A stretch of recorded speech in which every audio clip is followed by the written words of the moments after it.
Assalamualaikum warahmatullahi wabarakatuh.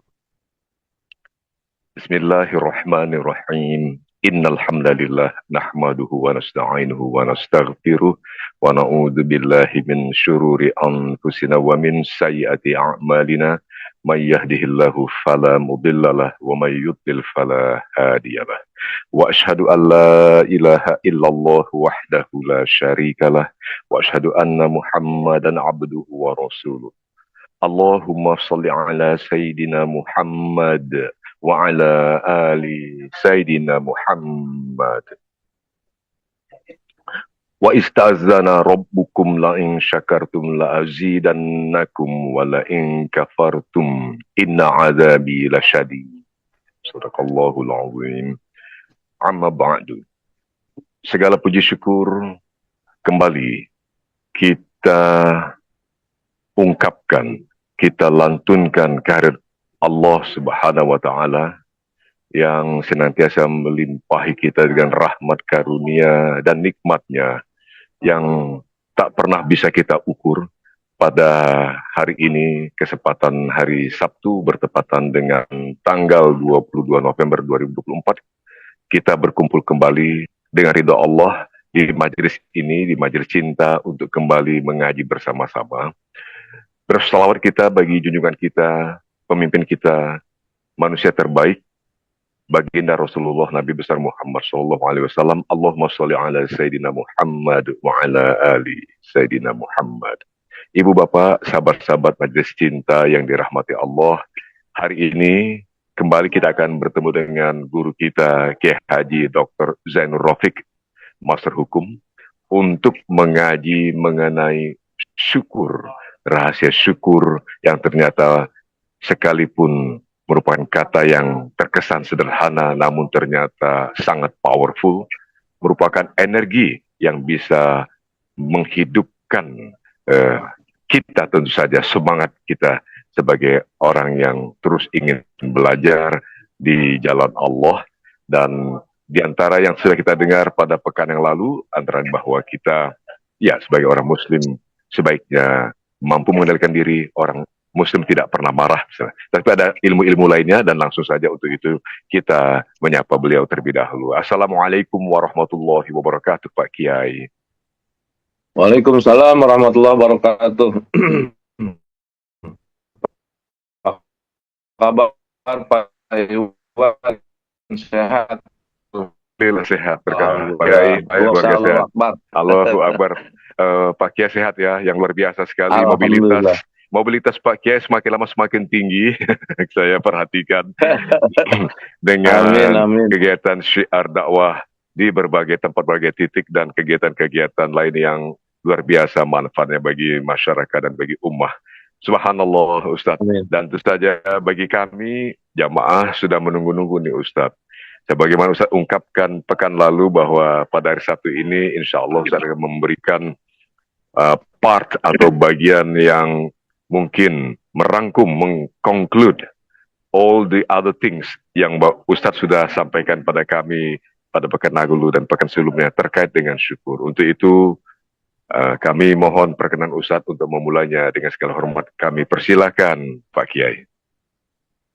Baik, terima kasih Kang Iwan dan kawan-kawan di Majelis Cinta, kajian harian kita yang mudah-mudahan ini menjadi sebuah nuktatul intilak ya, starting point kebaikan kita dan segala keberkahan. Amin ya Allah ya Rabbal Alamin. Bismillahirrahmanirrahim. Assalamualaikum warahmatullahi wabarakatuh. Alhamdulillah, hamdan syakirin, hamdan na'imin. Alhamdulillahi ala kulli ni'am. Alhamdulillahi ala kulli hal. Alhamdulillahi adada khalqihi wa ridha nafsihi wa zinata arshihi wa midada kalimatih. Allahumma salli ala Muhammad wa ala ali Sayyidina Muhammad. Fa ya Rabbi syrah li sadri wa yassir li amri wa hlul uqdatan min lisani yafqahu qawli. Qala ta'ala fil Qur'anil azim wa huwa asdaqul qailin. A'udzu billahi as-sami'il 'alim minasy syaithanir rajim. Bismillahirrahmanirrahim. واذكر عبادنا إبراهيم وإسحاق ويعقوب أولي الأيدي والأبصار dzalika akhlasnahum bi khalisatin dzikrad dar. Shadaqallahul azim wa balagha rasuluhul habibul karim wa nahnu ala dzalika minasyahidin wasyakirin. Amma ba'du. Ibu bapak sahabat-sahabat sekalian di kajian Majelis Cinta yang dirahmati Allah Subhanahu wa taala, tentunya bersyukur kehadirat Allah Subhanahu wa taala pagi hari ini Allah tunjuk kita di antara sekian puluh orang yang bersandar di kajian pagi ini, di kajian Majelis Cinta. Allah sengaja kita bertemu, kita memiliki satu spirit yang sama untuk sama-sama menggali dan melanjutkan kajian, terutama yang saya bidangi, yaitu bedah buku yang saya tulis di tahun 2014 ya, judulnya The Power of Syukur. Sebagaimana Pak Iwan sampaikan tadi, saya ingin mereview dulu kajian kita yang untuk kajian buku The Power of Syukur. Mungkin ini adalah yang terakhir ya pada pertemuan keempat. Mudah-mudahan nanti bisa berlanjut dengan buku-buku yang lain yang kebetulan saya tuliskan dan kelanjutan dari buku The Power of Syukur ini. Pada pertemuan pertama kita pernah diingatkan tentang bagaimana syukur itu adalah sebuah energi. Kita ketahui energi itu kan ada, tapi tidak kelihatan. Maka sepandai-pandailah kita menghidupkan, menjaga, meng-on-kan. Karena kita ketahui sama seperti energi listrik. Kan kita tidak bisa lihat, tapi ada. Buktinya apa? Lampu menjadi terang. Kenapa? Karena energi listrik. Begitupun syukur itu adalah sesuatu hal yang berbentuk energi. Nah, maka pendekatannya pun pendekatan harus dilalui ataupun juga harus disiapkan perangkat pemahaman yang diistilahkan dengan fisika kuantum. Karena di zaman sekarang ini sudah ada dua pemahaman dalam dunia eksakta, itu ada fisika Newton yang biasa kita pelajari di sekolah. Nah, yang kedua adalah silakan dengan fisika kuantum, artinya berbentuk energi. Nah, bagi seorang ulama sekaliber Syekh Mutawalli Asy-Sya'rawi, bahwa energi ini adalah sesuatu hal yang juga dalam kategori alamul ghaib, sesuatu hal yang tidak kita lihat. Jadi harus tidak kita lihat, tapi harus kita gambar ataupun juga cara-caranya di dalam Al-Qur'an. Kemudian yang kedua, harus energi tersebut harus selalu kita jaga dengan cara upaya kita untuk dinikmatkan. Itu yang disebut dengan kalimat Shiratal Mustaqim. Kemudian caranya pula adalah minta kepada Allah dengan doa yang diajarkan oleh Rasul kepada Mu'adz bin Jabal, yaitu Allahumma a'inni ala dzikrika wa syukrika wa husni ibadatik. Jadi kemampuan syukur itu adalah given, adalah pemberian dari Allah, bukan karena kita sudah mengkaji kemudian kita bisa, tidak.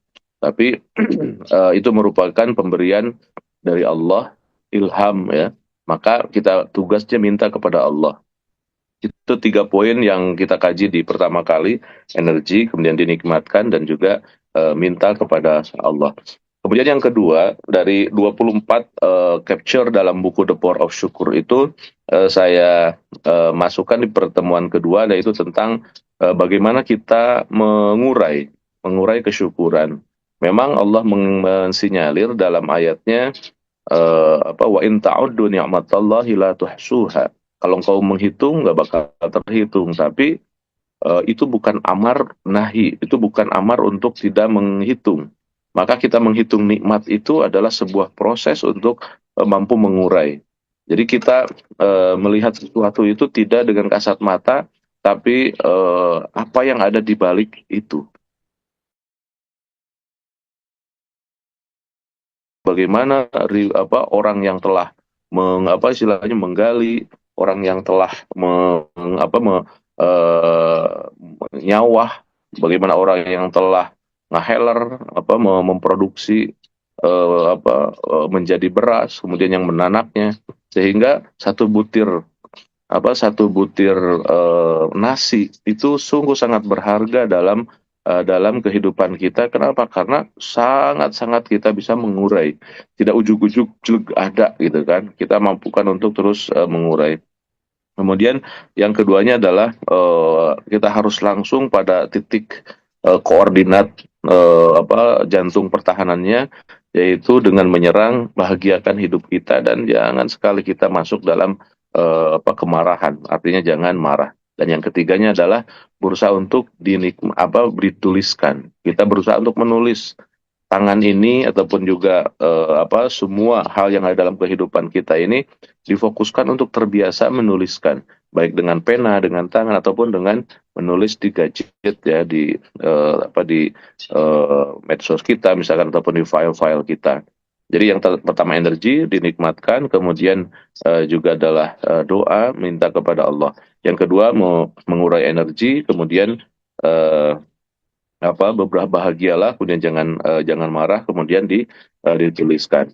Nah, kemudian pertemuan yang terakhir sebelum hari ini, yang pertemuan ketiga, kita belajar tentang bagaimana meluluh lantahkan musuh kita, meluluh lantahkan kekuatan setan, karena satu-satunya tujuan setan itu adalah menjadikan kita tidak pandai bersyukur. Dengan sekemampuan mereka masuk dalam kehidupan kita, lewat pikiran kita, lewat fisik kita, lewat perasaan kita. Mereka menghantam kita, intinya adalah wala tajidu aksaruhum syakirin. Itu bocoran yang Allah berikan kepada kita, bahwa tujuan utama setan itu adalah apa? Agar kita tidak pandai bersyukur. Kemudian yang keduanya adalah eh takwa, berusaha selalu ada dalam kondisi bertakwa.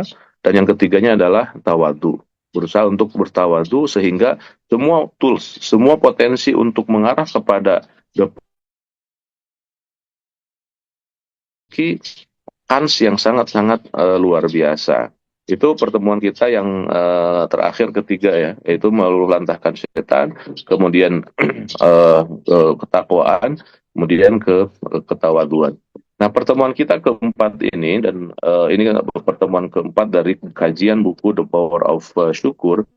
Dari 24 capture yang saya tulis itu, saya jadikan menjadi 4 gambaran, dan di pertemuan keempat pun sekarang kita ada 3 bahasan utama yang saya rangkum untuk menjadi sebuah eh,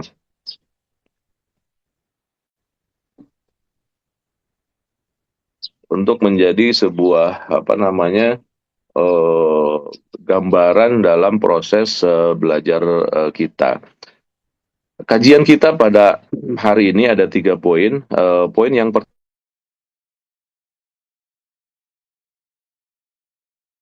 ya, satu energi, satu cara berpikir, satu kebiasaan, satu kesadaran yang disebut dengan proses untuk mengabdi. Mohon digarisbawahi kalimat mengabdi. Jadi jiwa tidak mengabdi, tidak terbentang di dalam kehidupan kita, itu sesuatu yang pengabdian yang unlimited. Kita hanya berpikir, dan dunia itu dikotak-kotakan ataupun ditata oleh itu. Artinya itu menjadi musuh kita, ataupun juga menjadi misi kita untuk kita tidak masuk di dalamnya. Salah satu misalkan ustadz lah. Ustadz itu, biasanya kalau ustadz itu sekali ceramah dikasih misalkan amplop sekian. Kemudian kalau sekian jam berarti 2 kali. Subhanallah, itu awal kehancuran. Kenapa? Karena hidup kita ini akan menjadi kecil, limited, terbatas. Mohon maaf, bukan hanya Ustadz ketika ngobrol ataupun ngomong ataupun berceramah gitu kan. Termasuk kita juga seorang PNS misalkan, kan diarahkannya seperti itu. Seorang guru misalkan, kita mengajar sehari 7 atau 8 jam misalkan, seminggu sekian. Kemudian seperjamnya dihargain sekian. Akumulasinya semua, cara hitung itu seperti itu. Nah, Begitupun trip, misalkan trip kita seorang sopir. Sopir itu berarti setiap trip misalkan punya gambaran, oh per hari sekian.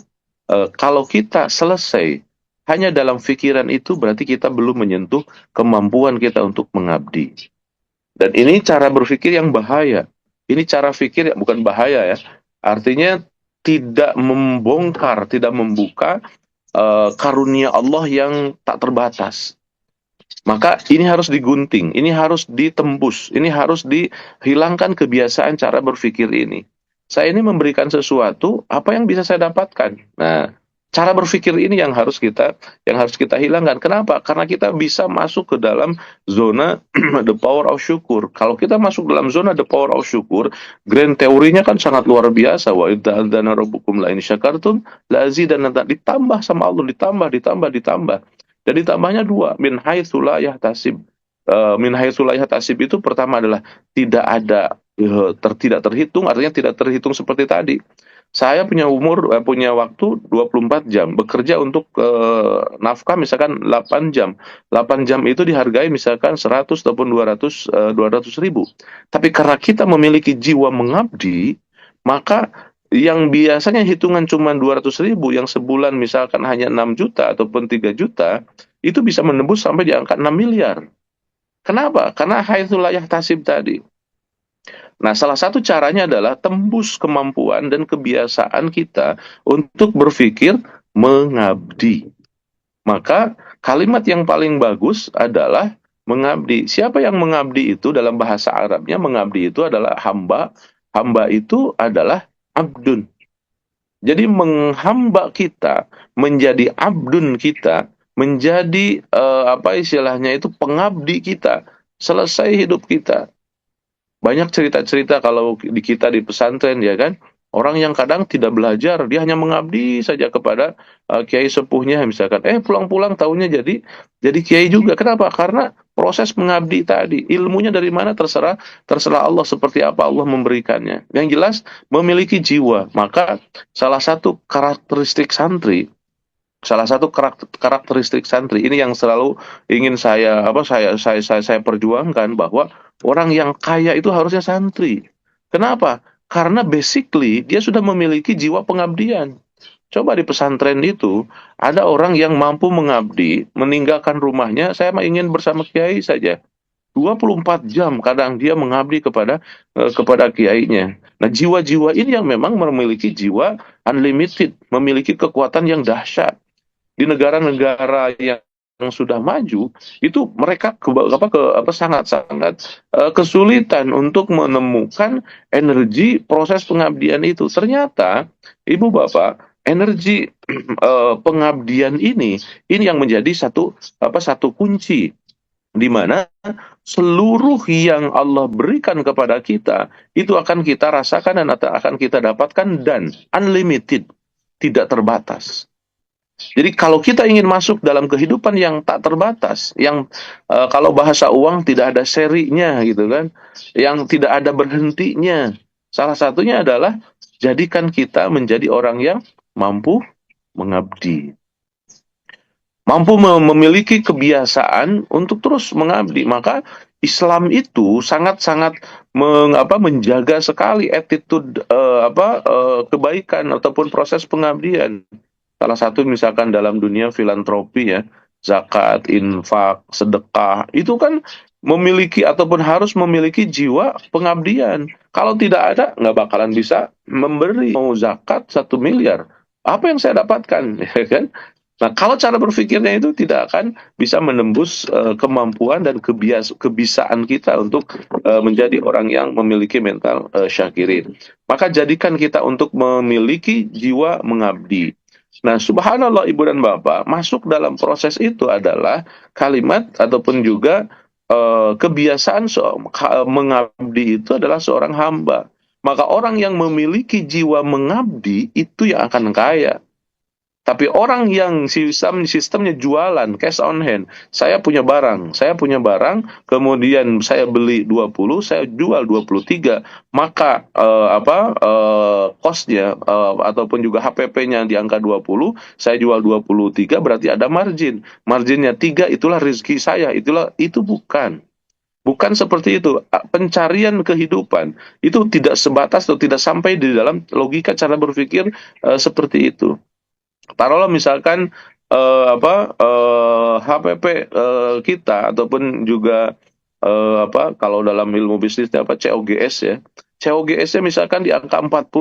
Kemudian harga publish di angka 50. Berarti ada margin, ada gross profit-nya itu sekian. Kemudian kita berdayakan untuk bla bla bla untuk yang lain. Artinya kemudian kita nanti punya net profit di angka 5 misalkan. Net profit kita itulah rezeki. Bukan Ibu dan Bapak. Ya, yang menjadikan yang akan kita menjadikan kita hidup unlimited adalah kemampuan kita untuk tidak hanya fokus. Memang fokus untuk penghitungan ada. COGS-nya dalam bisnis itu ada, ataupun HPP-nya itu kita kita ketahui, kita kumpulkan untuk kegiatan ini HPP misalkan di angka 40, kemudian kita jual di angka 60, kemudian kali sekian, gross profitnya demikian. Kemudian setelah dihitung net profitnya adalah sekian. Nah, cara berpikir itu jangan menterlenakan kita. Kenapa? Itu hanya saja agar kita tidak rugi istilahnya. Nah, setelah itu apa yang kita lakukan? Proses pengabdian. Bagaimana kita mengabdi? Mengabdi itu memberikan sesuatu yang tanpa ada tanpa ada batasan atau ada balasannya. Betul-betul. Nah, ini juga nanti akan masuk ke wilayah cara hidup yang ikhlas. Ikhlas itu kan mengabdikan seluruhnya untuk siapa? Untuk Allah. Maka akan masuk pada proses lillah, billah, billah, ya kan? Kalau dalam ilmu tasawuf itu akan masuk dalam wilayah takhalli, tahalli, kemudian tajalli. Nah, proses pengabdian itu sangat-sangat sangat satu riadohnya. Salah satu mudah-mudahan bisa dilanjutkan. Kalau ada satu buku yang setelah The Power of Syukur ini, saya tulis buku judulnya Menikmatkan Hidup dengan Sholat. Jadi sholat itu menjadi sebuah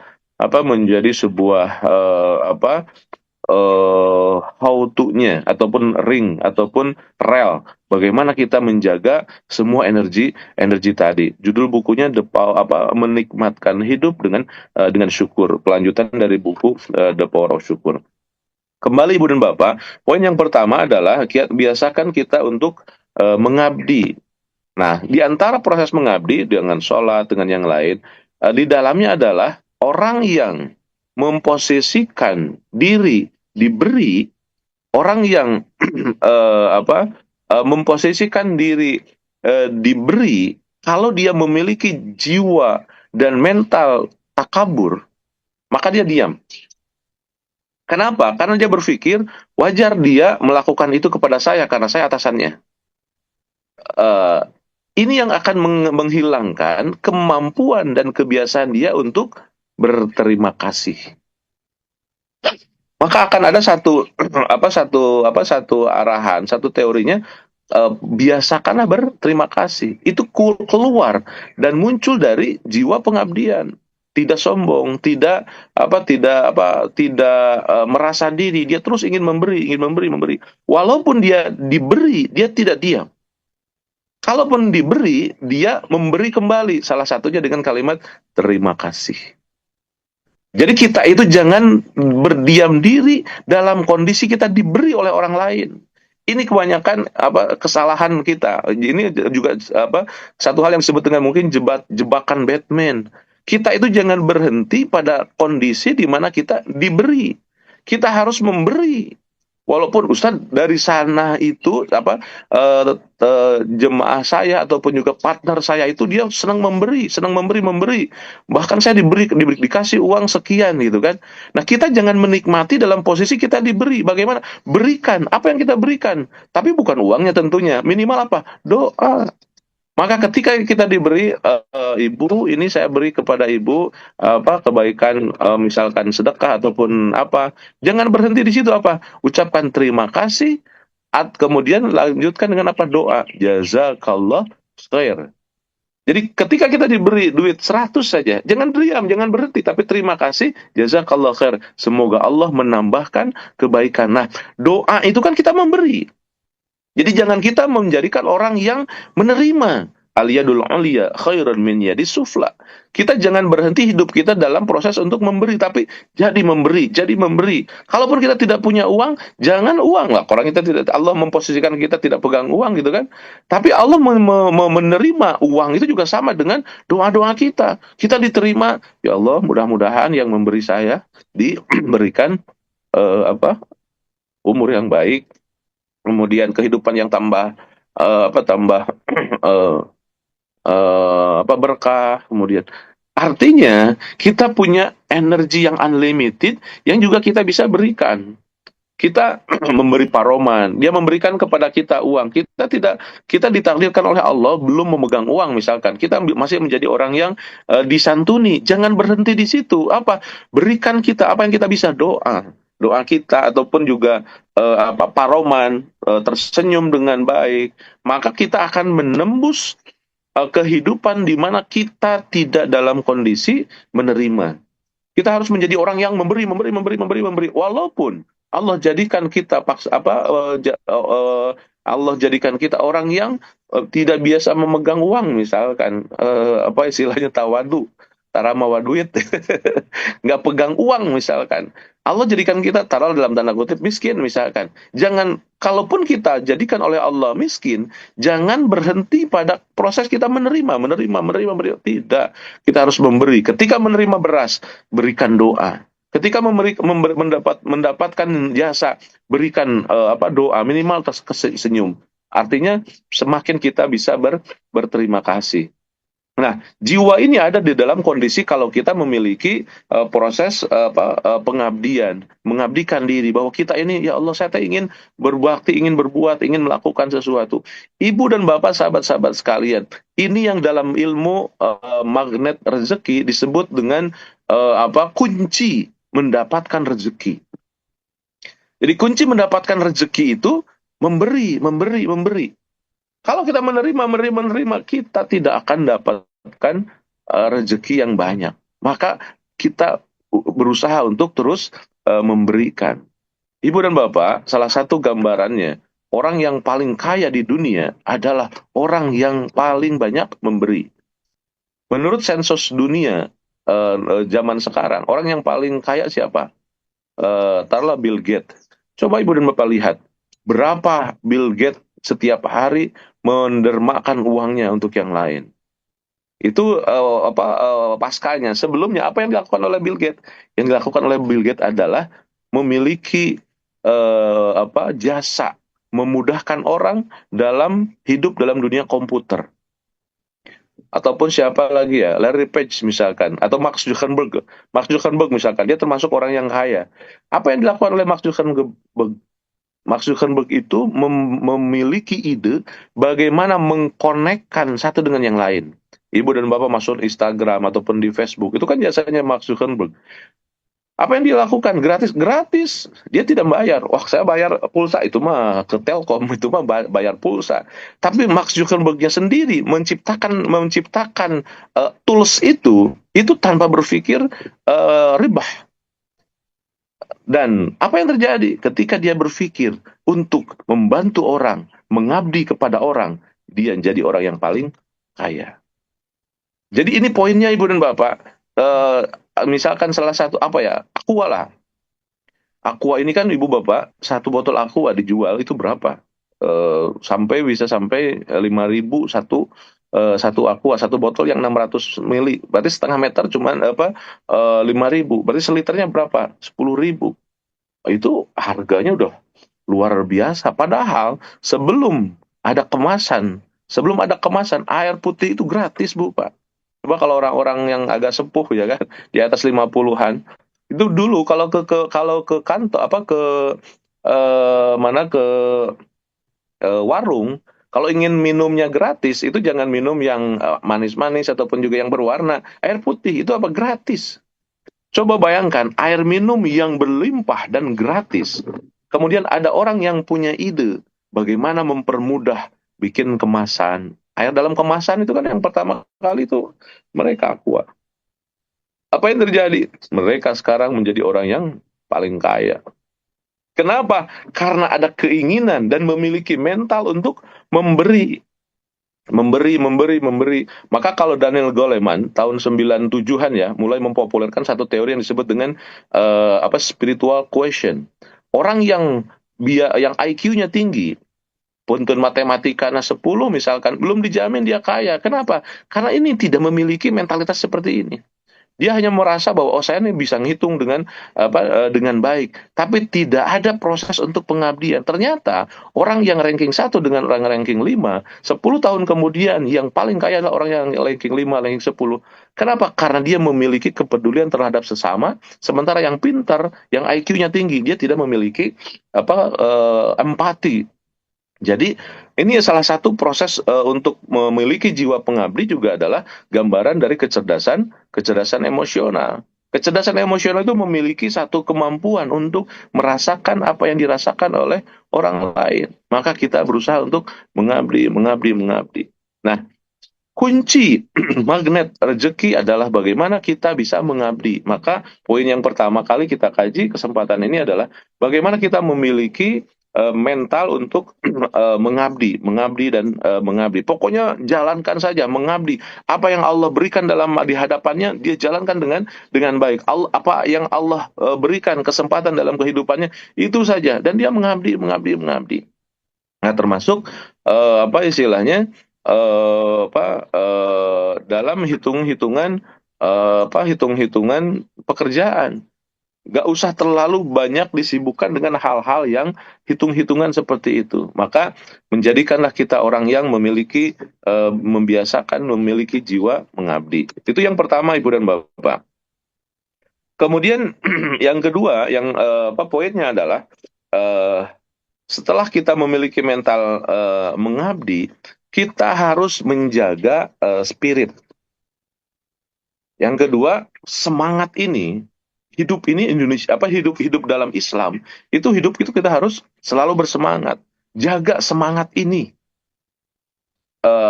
Kemarin sedikit pernah dibahas ketika membahas masalah ketakwaan, ya kan? Ketika Ibnu Katsir menggambarkan konsep tentang takwa itu adalah cerita tentang Sayyidina Umar dan Ubay bin Ka'ab. Kata Ubay bin Ka'ab kan kata Umar kepada Ubay bin Ka'ab, samartu wajtahadtu.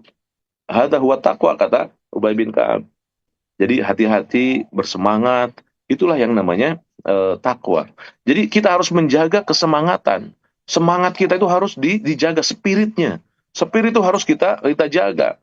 Jadi untuk masuk dalam dunia kesyukuran, zona the power of syukur itu harus kita menjaga spirit untuk selalu bersemangat. Timbul pertanyaan, bagaimana cara menjaga semangat? Nah, ini teori yang luar biasa dan ini inti dari bahasan kita pada kesempatan ini. Ini ada dalam surat Shad ya. Surat Shad ayat ke-45 kalau nggak salah. Ayatnya yang pernah saya bacakan tadi di mukadimah, "Wadhkur ibadana Ibrahim wa Ishaq wa Ya'qub ulil aidi wal absar. Dzalika akhlasnahum bi khalisatin dzikrad dar." Ini adalah ayat bagaimana cara menjaga semangat seseorang. Ibu bapak menjaga semangat orang itu gambaran dalam surat tadi gambarkan. Wadhkur ibadana Ibrahim wa Ishaq wa Yaqub. Kata Allah, lihat tuh orang-orang yang ideal. Orang-orang yang ideal, orang-orang yang sangat-sangat diterima ataupun juga ya ideal lah menurut Allah. Siapa? Ibrahim wa Ishaq wa Yaqub. Nabi Ibrahim, Nabi Ishaq, Nabi Yaqub. Kalau saya kategorikan ini adalah keluarga suci. Jadi sebelum ada tanah suci, Ibu, kenapa tanah suci menjadi energi yang luar biasa? Sebabnya adalah karena ada keluarga suci. Keluarga suci itu adalah Abul Anbiya dari Nabi Ibrahim. Nabi Ibrahim, bahkan Nabi Ibrahim itu kan seluruh nabi-nabi setelah itu hanya dari keturunan Nabi Ibrahim. Nah, dari dua kan, pertama dari Ismail, dari Ishak, kemudian juga dari Nabi Ismail. Kalau Rasulullah dari runtutan Nabi Ismail. Kalau agama-agama samawi yang lain yang digambarkan di dalam sejarah itu dari Nabi Ishak ke Nabi Yakub terus termasuk Yahudi itu kan itu orang-orang keturunan Nabiullah Ibrahim. Jadi Allah ciptakan keluarga suci untuk apa? Salah satunya adalah menjelmakan tanah suci. Kata Allah, mereka itu orang ideal. Wadhkur ibadana Ibrahim wa Ishaq wa Yaqub. Mereka itu orang-orang yang ideal. Kenapa ideal? Dia memiliki dua fungsi. Memiliki dua kebiasaan hidup. Apa? Ulil aidi wal absor. Ulil aidi itu memiliki aidi itu tangan. Ini yang oleh para mufasir digambarkan ulil aidi itu semangat, memiliki tangan, menggenggam tangan di tanganku, segalanya di tanganku. Dia bersama ulil aidi, semangat. Yang kedua al absor. Absor itu dari basorun, penglihatan, mata. Berarti al absor itu melihat ke depan. Nah, ulil aidi wal absor itu adalah semangat dan berpikiran futuristik. Jadi, kenapa Nabi Ibrahim, Nabi Ishak, Nabi Yakub itu menjadi orang yang ideal menurut Allah? Karena dia memiliki cara berpikir yang dua. Pertama adalah dia semangat bekerja, semangat mengabdi, semangat melakukan apapun terus. Dia di ulil aidi, dia semangat, semangat, semangat, semangat. Yang kedua, wal absor, berpikiran ke depan. Jadi dia tidak berpikir 10 tahun, dia tidak berpikir 5 tahun, dia tidak berpikir 15 tahun, dia berpikir ke depan, terus berpikir ke depan. Itulah cara pandang ideal yang Allah Subhanahu wa taala gambarkan di dalam surat Sad tadi. Ulil aidi wal absar. Nah, kenapa? Kenapa Nabi Ibrahim, Nabi Ishak, Nabi Yakub itu dia hidupnya semangat, berpikiran ke depan, futuristik. Kata Allah, "Dzalika akhlasnahum bi khalisatin dzikradar." Allahu Akbar. Aku tiupkan ke mereka, aku jadikan mereka bi khalisatin dzikradar. Aku jadikan Ibrahim, Ishak dan Yakub itu menjadi orang yang betul-betul ideal, punya kesemangatan, punya cara berpikir yang semangat. Kenapa? Dzalika akhlasnahum bi khalisatin dzikradar. Karena aku tiupkan kebiasaan di mereka, dzikradar, ingat akan darul akhir, yaitu ingat akan kematian. Subhanallah. Ibu dan Bapak, ini grand teorinya bahwa ingat mati itu menjaga semangat. Mudah-mudahan bisa konsen Ibu dan Bapak ya. Ingat poinnya. Ingat kematian itu harus menambah semangat. Ini subpoin yang akan nanti meleverage kemana-mana. Jadi surat Sad ayat 45-46 ini menggambarkan bahwa ingat kematian itu menambah ulil aidi dan juga al-absar. Ingat mati itu semakin semangat. Mohon maaf, Ibu dan Bapak, biasanya kita kalau diingatkan kematian apa? Sedih, ya kan? Yang terbayang apa? Pocong, gambaran orang yang mati itu kan pocong. Kemudian apa? Kuburan. Jadi ingat mati itu diarahkan untuk masuk pada kondisi sedih. Kemudian kita terbayang, oh kita itu tidak akan lama. Kemudian kita dibungkus oleh boeh, kemudian diantar ke pekuburan. Itu yang selama ini ada di umat, bahwa ingat mati itu ya berefek pada satu kesedihan, tapi tidak. Teorinya Ibu dan Bapak sebenarnya ingat mati itu justru menambah semangat. Ingat mati itu justru menambah spirit, menambah semangat luar biasa. Jadi kalau saya sering sampaikan Ibu dan Bapak, kalau bisnis kita ingin handal, bisnis kita ingin unlimited, bisnis kita ingin maju, salah satunya adalah yang harus dibangun adalah selalu ingat akan kematian. Nah, ini menjadi trigger, menjadi sebuah energi besar. Oh, kok gitu ya? Nah, muncul pertanyaan, kenapa kok ingat mati jadi semangat bisnisnya? Harusnya begitu. Jadi, ya Allah, saya itu pada satu waktu nanti, siapapun kita, kan akan dipisahkan jasad kita dari nyawa kita. Kita itu akan tidak bisa bergerak. Mata yang mudah kita gerakan ini, itu nanti akan susah sekali untuk bergerak. Kemudian tubuh kita ini sudah tidak mungkin lagi. Kemudian sholat pun kita hanya bisa disolatkan oleh orang-orang yang ada di sekeliling kita. Orang yang kita cintai pun tidak akan ada bisa memberikan apapun. Mereka hanya meneteskan dan hanya bersedih saja. Hidup kita sudah terpisah, tercerabut dari kenikmatannya. Suasana itu akan kita rasakan. Ayatnya eh la yastakhiruna sa'atan wa la yastaqdimun. Kalau datang ajal kepada kita itu tidak akan bisa yang menanti-nantikan ataupun juga ingin dipercepat, tidak ada. Semua adalah ketentuan dari Allah dan semua pun di antara kita akan merasakan itu. Kemudian setelah itu, Ibu dan Bapak, kita ingin bergerak pun tidak bisa. Sholat pun disolatkan, sudah dikapanin, sudah disolatkan, kemudian diantarkan kita ke pekuburan, sudah digalikan, dimasukkan kita ke liang lahat. Ukuran cuma berapa dan kita tidak membawa apapun. Kita tidak membawa deposito yang tebal. Kita tidak membawa pelakat-pelakat yang diberikan oleh masyarakat dan keberhasilan dari ujian-ujian itu tidak dibawa. Kita hanya terbujur, kemudian hanya beberapa helai kain saja yang menutupin kita, diarahkan, dibawa oleh orang-orang yang ada di sekeliling kita, dimasukkan kita ke liang lahat, kemudian ditutup kita dengan tanah. Kemudian apa yang terjadi? 7 langkah orang yang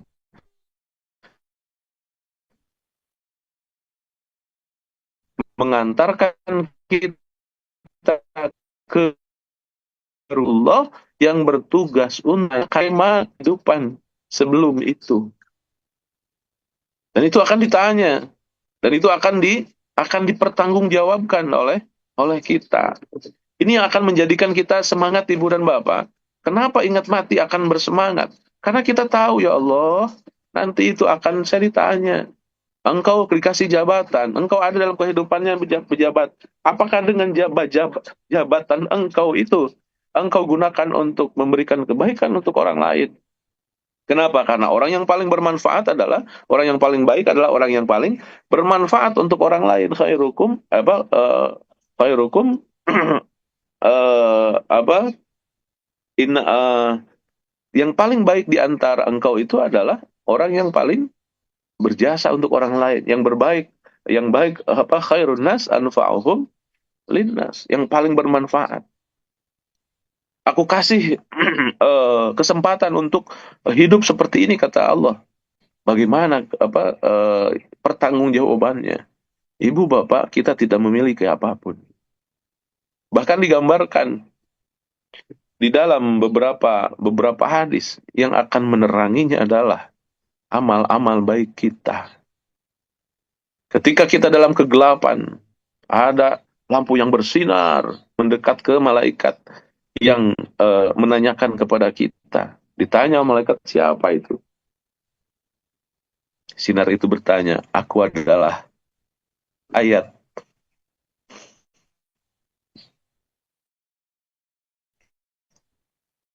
yang biasa dijaga sang mayat.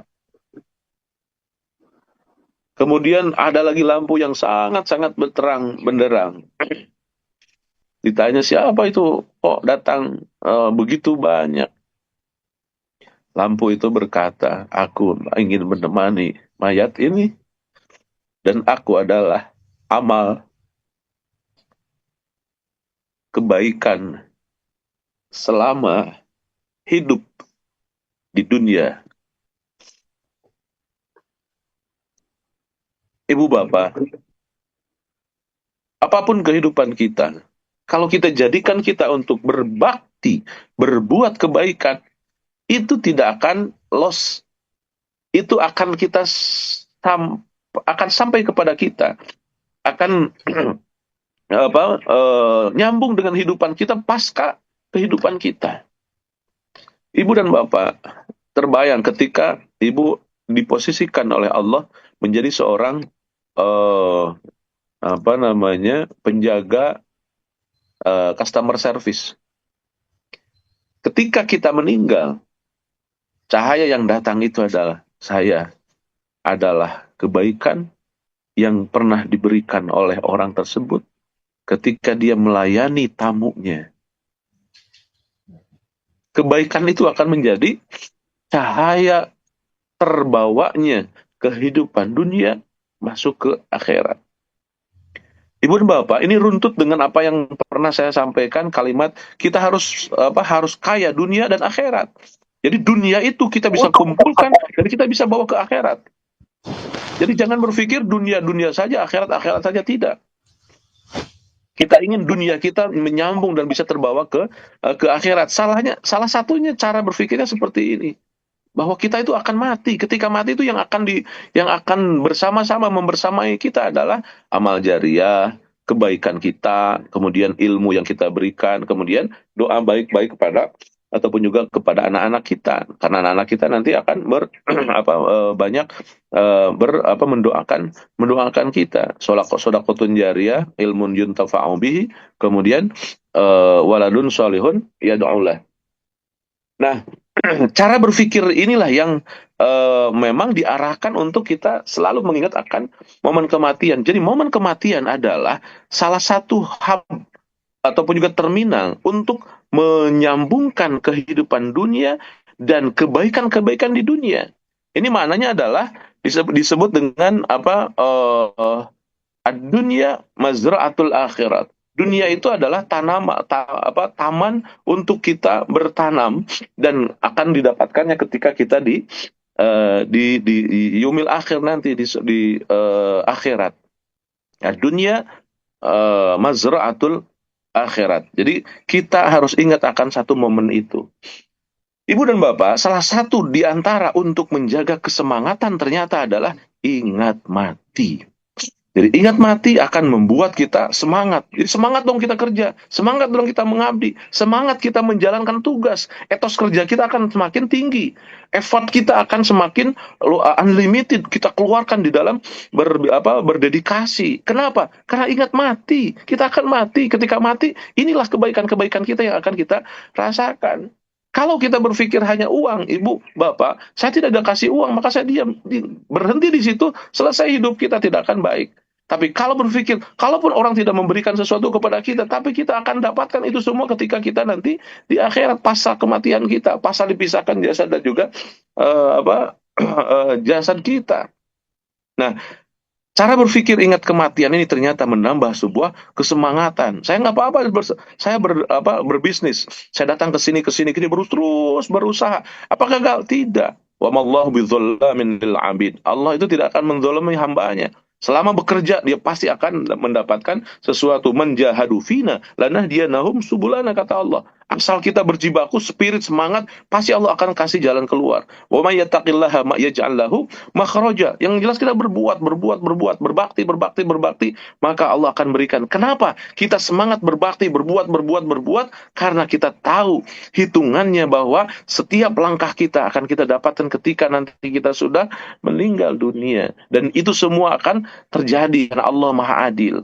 Maka semangat, walaupun kita bawa misalkan stok sampai di angka 100 juta misalkan, kita jualan, kok nggak laku-laku? Itu pandangan dunia. Tapi pandangan Allah, dia telah jalan dari rumahnya ke rumah orang lain, berjualan dari rumahnya ke customer, dia berjualan dari rumahnya ke agen-agen yang lain. Dia telah berjalan. Ketika dia keluar dari rumahnya dan berjalan, bahkan Allah menggambarkan lewat hadis Rasulullah SAW, ketika orang berjalan dari rumahnya, kemudian untuk mencari harta, mencari rezeki untuk anak dan istrinya, di tengah-tengah mati, disahid, ibu dan bapak.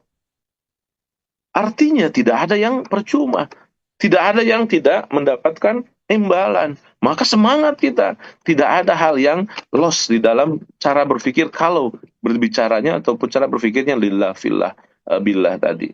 Maka semuanya akan terrekod dalam sebuah upaya untuk selalu senantiasa bersemangat. Maka semangatlah terus, karena ternyata akan mendapatkan banyak kebaikan. Karena kita cara berpikirnya sudah menembus batas.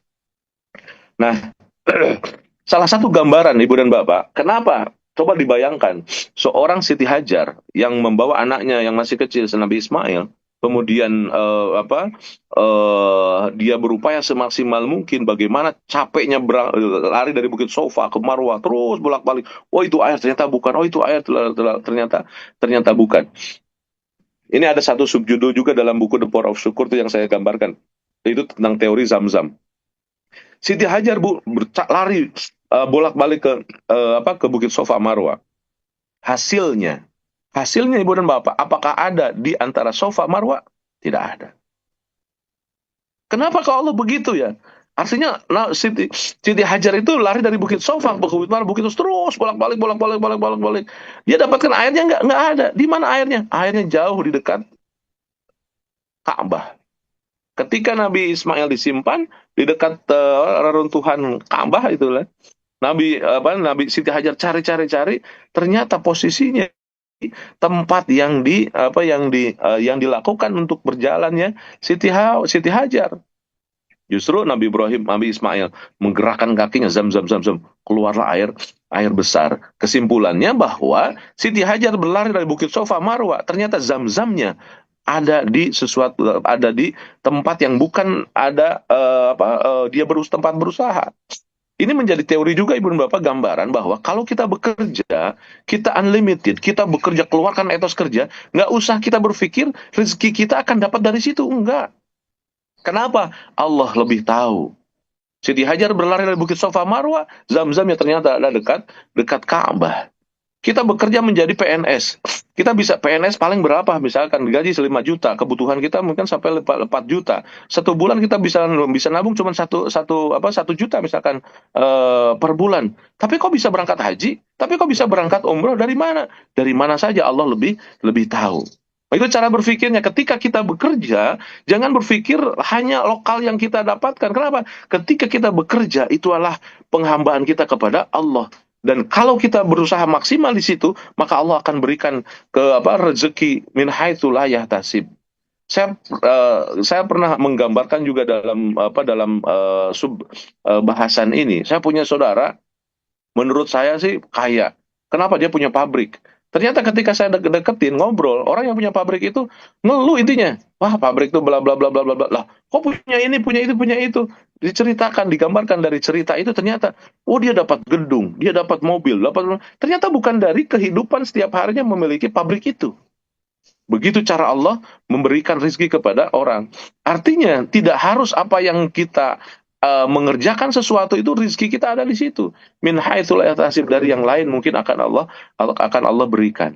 Nah, Ibu dan Bapak, itu salah satu untuk menjaga spirit ya, menjaga semangat, salah satunya dengan ingat akan kematian. Maka jelas ingat mati akan menjadikan kita orang yang semakin bekerjanya unlimited. Itu poin yang kedua. Poin yang pertama tadi apa? Menata memiliki mental mengabdi. Kemudian yang kedua adalah menata spirit ataupun juga menjaga semangat. Kemudian yang kedua, yang ketiga poin terakhir Ibu dan Bapak adalah setelah kita mengetahui dua cara berpikir tadi tentang mengabdi dan juga menjaga semangat dengan ingat kematian, yang ketiga adalah mulailah kita menata hati. Jadi kita harus tahu dalam fisik kita, dalam diri kita ini, Ibu dan Bapak, Allah ciptakan fisik dan juga soul, dan juga sesuatu. Dan yang luar biasa, Allah menggambarkan orang-orang yang buta itu, kata Allah, innahum laisal a'ma al-absor, walakinnal a'ma al-qulub alladhi fis sudur. Mereka itu bukan buta mata, tapi mereka adalah buta hati yang ada di dalam dada. Maka poin ketiga, kita harus mulai menata yang namanya hati. Rasulullah pun menggambarkan ala anna fil jasadi mudghah idza fasadal jasadu kullu wa idza saluhal jasadu kullu ala wahya al qalbu. Dalam diri kita itu ada sesuatu. Kalau baik, baik semuanya. Kalau jelek, jelek semuanya. Ala wahya al qalbu, dialah hati. Jadi poin terakhir adalah bagaimana kita mulailah bisa menata hati. Kalau bahasanya Al-Ghimah, menjaga hati. Jagalah hati, jangan kau kotori. Jagalah hati, lentera hidup ini. Ibu dan Bapak, fokusnya sekarang adalah tata hati kita, jaga hati kita. Nah, timbul pertanyaan, Ustadz, bagaimana cara menata hati?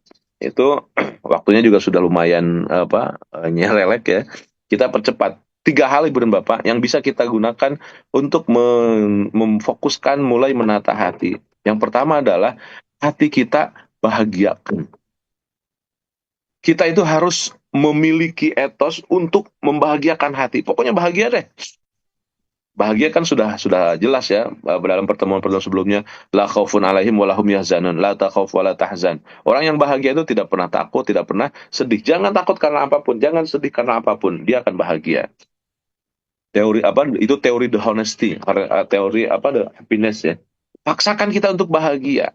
Nah, kenapa kita harus bahagia? Beberapa fatrah ini sekarang kan sudah mulai ada ilmu ilmu baru Ibu dan Bapak, ilmu koneksitas antara fisik dengan hati, bahwa dan itu dideteksi oleh dunia dunia kesehatan, dunia dunia kimia bahkan. Ternyata dalam otak kita tuh ada namanya limbic system. Sistem limbik ini adalah sistem yang mengatur konek antara perasaan dan juga fisik. Jadi kalau perasaan kita nyaman, fisik kita akan nyaman. Dan salah satunya Profesor Dr. Masaru Emoto adalah orang yang meneliti hal hal ini, dan juga di Amerika sekarang sedang banyak dikembangkan tentang ilmu tersebut. Katanya gini, bahwa di dalam tubuh kita ini ada pabrik yang memproduksi zat kimia tubuh, dan pabrik ini akan berhenti memproduksi zat kimia tubuh kalau perasaan kita negatif. Kalau perasaan kita gundah, cemas, itu tidak bergerak, maka zat-zat hormon seperti misalkan endorfin, serotonin, kemudian apa yang diistilahkan oleh dunia kesehatan itu tidak keluar. Kenapa? Karena stuck. Kenapa? Karena otaknya tidak mengatur itu. Kenapa otak tidak mengatur dan mengeluarkan zat endorfin itu? Karena tidak mesinnya tidak tergerakkan. Justru yang keluar adalah yang namanya kortisol, yang namanya racun. Kenapa? Karena hatinya tidak bahagia. Karena perasaannya takut, was-was, sedih, kemudian apapun. Maka kuncinya adalah bahagiakan. Jadi menata hati itu adalah bahagia. Ada salah satu teori Bapak, membahagiakan. Bahagia itu biasanya kan ditarik dengan apa? Senyuman ya. Tandanya, kasat matanya orang bahagia itu senyum. Biasa dalam pelatihan-pelatihan saya sudah suka mengarahkan kepada anak-anak santri itu untuk melatih bahagia itu biasanya begini.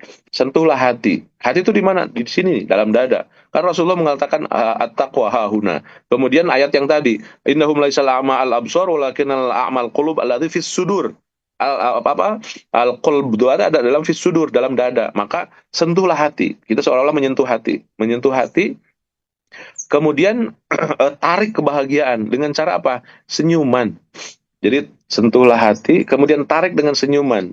Saya biasanya relaksasi, relax, tenang, kemudian sentuhlah hati kita. Kemudian tarik kebahagiaan itu dengan senyuman. Nggak apa-apa senyum sendiri untuk nggak menarik kebahagiaan.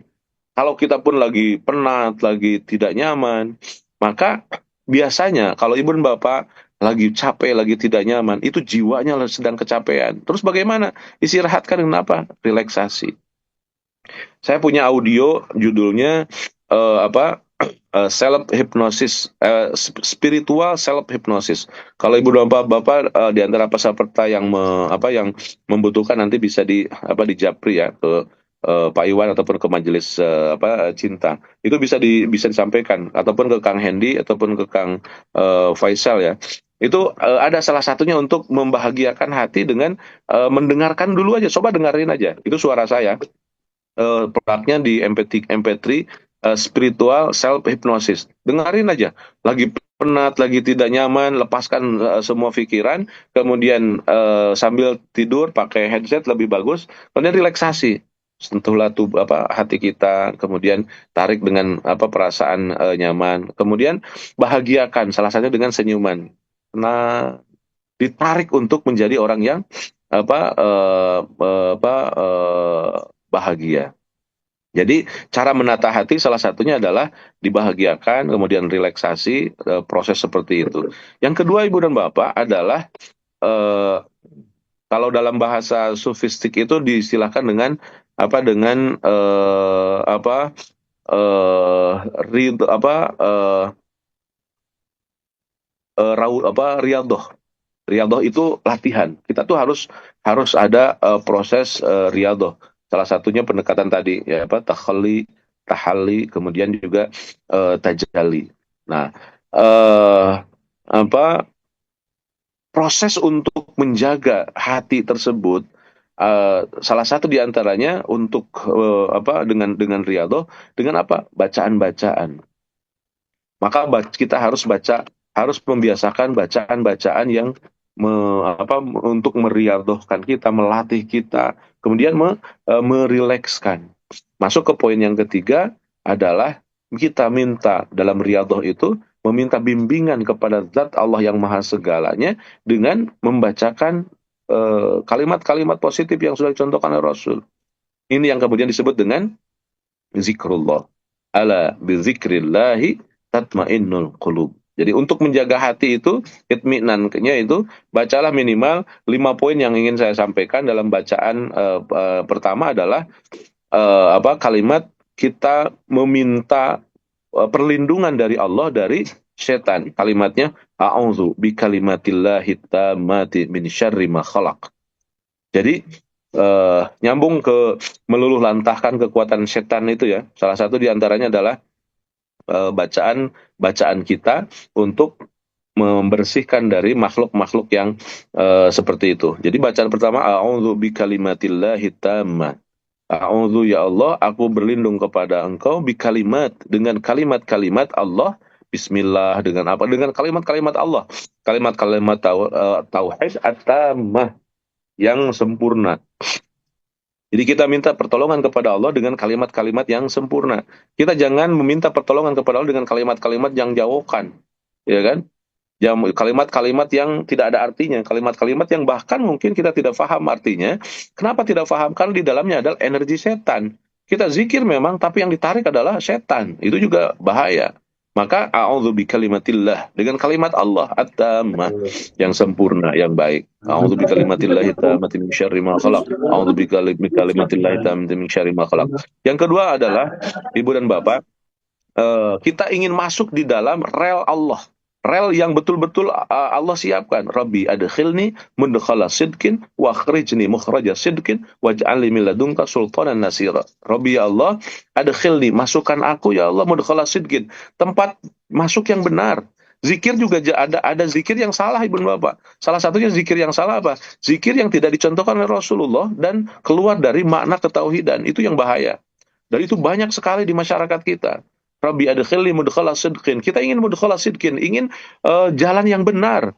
Wa akhrijni, dan keluarkan aku mukhraja sidqin, dari jalan yang keluar, yang benar, yang Allah arahkan. Waj'alni, jadikan aku min ladunka, dari Engkau, sultanan nasira, kekuatan penolong darimu ya Allah. Ya Allah, masukkan aku dalam rel Engkau, berikan aku sultan, kekuatan.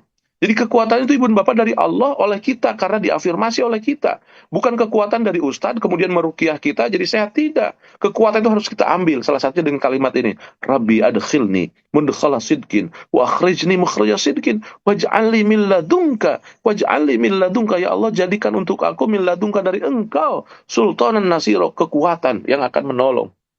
Walaupun kita disihir, kalaupun kita dipelet, kalaupun kita dihasut misalkan, nggak usah takut. Kenapa? Waj'alni min ladunka sultanan nasira. Ada kekuatan sultan, ada kekuatan yang besar dari Allah untuk kita dengan bacaan ini. Rabbi adkhilni mudkhala sidqin wa akhrijni mukhraja sidqin waj'alni min ladunka sultanan nasira. Itu bacaan yang kedua. Yang ketiga, Ibu dan Bapak, la ilaha illa anta subhanaka inni kuntu minadz zalimin. Ini yang akan menghantam kekuatan jin, setan, iblis dalam mengganggu hati kita. La ilaha illa anta, tiada Tuhan selain engkau, subhanaka, maha suci engkau, inni kuntu minaz zalimin, aku ini orang zalim, aku ini orang zalim. Itu masuk ke jiwa tawadu yang kemarin kita ceritakan. Yang keempat Ibnu Bapak bahasanya adalah yang ini yang dibaca oleh siapa? Nabi Yunus ya. Ketika fibatnil haut, ketika Nabi Yunus dimakan di ikan besar, kemudian bacaan ini la ilaha illa anta subhanaka inni kuntu minaz zalimin. Bacaan yang keempat adalah yang pernah dibaca oleh Nabi Ibrahim. Hasbunallah wa ni'mal wakil, ni'mal maula wa ni'man nasir. Cukuplah Allah yang melihat saya. Jadi makin tegar, makin rileks, makin ridho dengan kalimat ini, hasbunallah wa ni'mal wakil, ni'mal maula wa ni'man nasir. Yang terakhir, yang kelima, Ibu dan Bapak, perbanyaklah istighfar. Kenapa? Kasratul istighfar itu bukan hanya kita menjadikan kita di bawah mengabdi kepada Allah, tapi juga menghasilkan semua yang kita inginkan. Kalimat atau pendalilnya, istaghfiru rabbakum innahu kana ghaffara yursilis samaa alaikum midrar wa yumdidkum bi amwalin wa banin. Dengan istighfar itu banyak sekali banyak sekali kebaikan-kebaikan. Salah satu yang sering saya sampaikan kepada jamaah adalah cerita dalam manaqib Imam Ahmad. Imam Ahmad itu menulis kitab mentafsirkan surat Nuh ini 10 dan 11 ya. Kemudian nggak tahu kenapa Imam Ahmad itu, kok saya ujug-ujug pengen ke Baghdad. Waktu itu lagi di Mekah. Kan lagi kekuatan zaman dinasti Abbasiyah ya. Ingin ke pusat kota. Ujug-ujug kata Imam Ahmad itu, kok ujug-ujug saya ingin ke Baghdad? Jalanlah langsung. Jalan sebelum ke Baghdad, dia kemalaman, mampir dulu di kampung. Di kampung itu tidak ada saudara. Kemudian tidur di masjid, diusir Pak. Padahal dia Imam Ahmad. Imam Ahmad tuh imam yang terkenal. Karena mungkin dulu belum ada medsos ya, bukan ada foto-foto. Jadi orang yang di masjid itu tidak tahu kalau dia imam besar. Diusir Pak. Pak, jangan tidur di sini mungkin kan. Udah capek padahal. Kemudian sholat maghrib diusir. Dilihat oleh seorang tukang roti. Kemudian sholat isya juga demikian. Tukang roti itu menghampiri Imam Ahmad. Pak Tua, kenapa? Saya mau ke Baghdad, katanya kemalaman, kemudian tidak boleh tidur di masjid. Kata tukang roti itu, tidurlah di rumah saya. Katanya. Jadi Imam Ahmad itu dibawa oleh tukang roti ke rumahnya. Sampai di rumah, katanya tinggal aja di sini mau beberapa hari. Kata Imam Ahmad, setelah saya mau berada di rumah itu setiap 3 hari ya, 3 hari beristirahat di tempat itu, kemudian tukang roti itu laku sekali rotinya. Kemudian ketika berdagang, mulutnya itu komat kamit kayak membaca sesuatu. Imam Ahmad nanya, tukang roti, itu kamu laku sekali jualan engkau. Terus ketika jualan itu engkau komat kamit, apa yang kau baca? Kata tukang roti itu, dia bicara begini tukang roti itu. Pak Tua, saya membaca buku karangan Imam Ahmad bin Hambal di Mekah katanya. Padahal Imam Ahmad itu yang di depan dia kan. Cuma maklum Pak Kiainya zaman dulu kan sangat tawadu. Kata tukang roti itu begitu. Saya itu membaca kitab karangan Imam Ahmad bin Hambal katanya. Dan luar biasa. Agar kita hasil semua maksud, kasratul istighfar. Perbanyaklah istighfar. Saya mengamalkannya. Dan seluruh yang saya amalkan, ternyata semua yang saya inginkan itu betul-betul didapat bikasratul istighfar, dengan perbanyak istighfar. Jadi saya tuh apapun apa yang terjadi, bacaan saya adalah hanya istighfar, astagfirullahaladzim, astagfirullah, terus saja istighfar. Gambaran dari kalimat ataupun juga tafsiran dari surat Nuh itu 10 dan 11. Istaghfiru rabbakum innahu kana ghaffara yursilis sama alaikum minrara. Kata tukang roti itu yang aku lakukan. Cuman kata tukang roti ini, saya tuh punya cita-cita satu aja yang belum terlaksana. Kata Imam Bilham, apa? Saya tuh punya cita-cita ingin bertemu dengan penulis kitab itu, namanya Ahmad bin Hambal. Allahu Akbar. Ahmad bin Hambal langsung bertakbir, Allah telah menarik saya jauh-jauh dari Mekah ke kota ini karena dawamnya istighfar tukang roti itu. Kata Imam bin Hambal kepada tukang roti, wahai tukang roti, akulah Ahmad bin Hambal yang engkau cita-citakan. Allah telah menggerakkan aku dari Mekah datang ke tempat ini, aku diusir-usir oleh marbot masjid, aku tidak diterima dan ternyata masuk ke rumah ini karena bikasratul istighfar, karena banyaknya baca istighfar engkau. Subhanallah. Jadi istighfar yang Allah yang apa yang kita lakukan insya Allah akan berefek bagi kita. Kembali Ibu dan Bapak, pertama adalah bacaan A'udzu bikalimatillahi tammati min syarri ma khalaq, agar kita betul-betul masuk dalam rel yang benar. Rabbi adkhilni mudkhala sidqin wa akhrijni mukhraja sidqin waj'alni min ladunka sultanan nasira. Bacaan yang ketiga, la ilaha illa anta subhanaka inni kuntu minaz zalimin. Yang keempat, hasbunallah wa ni'mal wakil, ni'mal maula wa ni'man nasir. Yang terakhir, istighfar, astagfirullahaladzim, astagfirullahaladzim. Yang paling bagus juga Sayyidul Istighfar, Allahumma anta rabbi, la ilaha illa anta khalaqtani wa ana abduka wa ana ala ahdika wa wa'dika mastata'tu. A'udzu bika min syarri ma sana'tu. Abu'un laka bi ni'matika alayya wa abu'u bi dzambi faghfirli fa innahu la yaghfiru dzunuba illa anta. Itulah kasratul istighfar. Ibu dan Bapak, itulah yang bisa saya sampaikan. Mudah-mudahan pagi hari ini kajian The Power of Syukur bisa menambah spirit bagi kita. Minimal 3 hal yang tadi saya sampaikan. Pertama adalah bagaimana kita memiliki mental mengabdi. Yang kedua adalah jaga semangat, jaga spirit dengan ingat akan kematian. Dan yang ketiga adalah mulailah kita menata hati. Cara menata hati, rilekskan, tenangkan, kemudian isi dengan bacaan-bacaan al-ma'thur, dengan zikir-zikir yang dicontohkan oleh Rasul.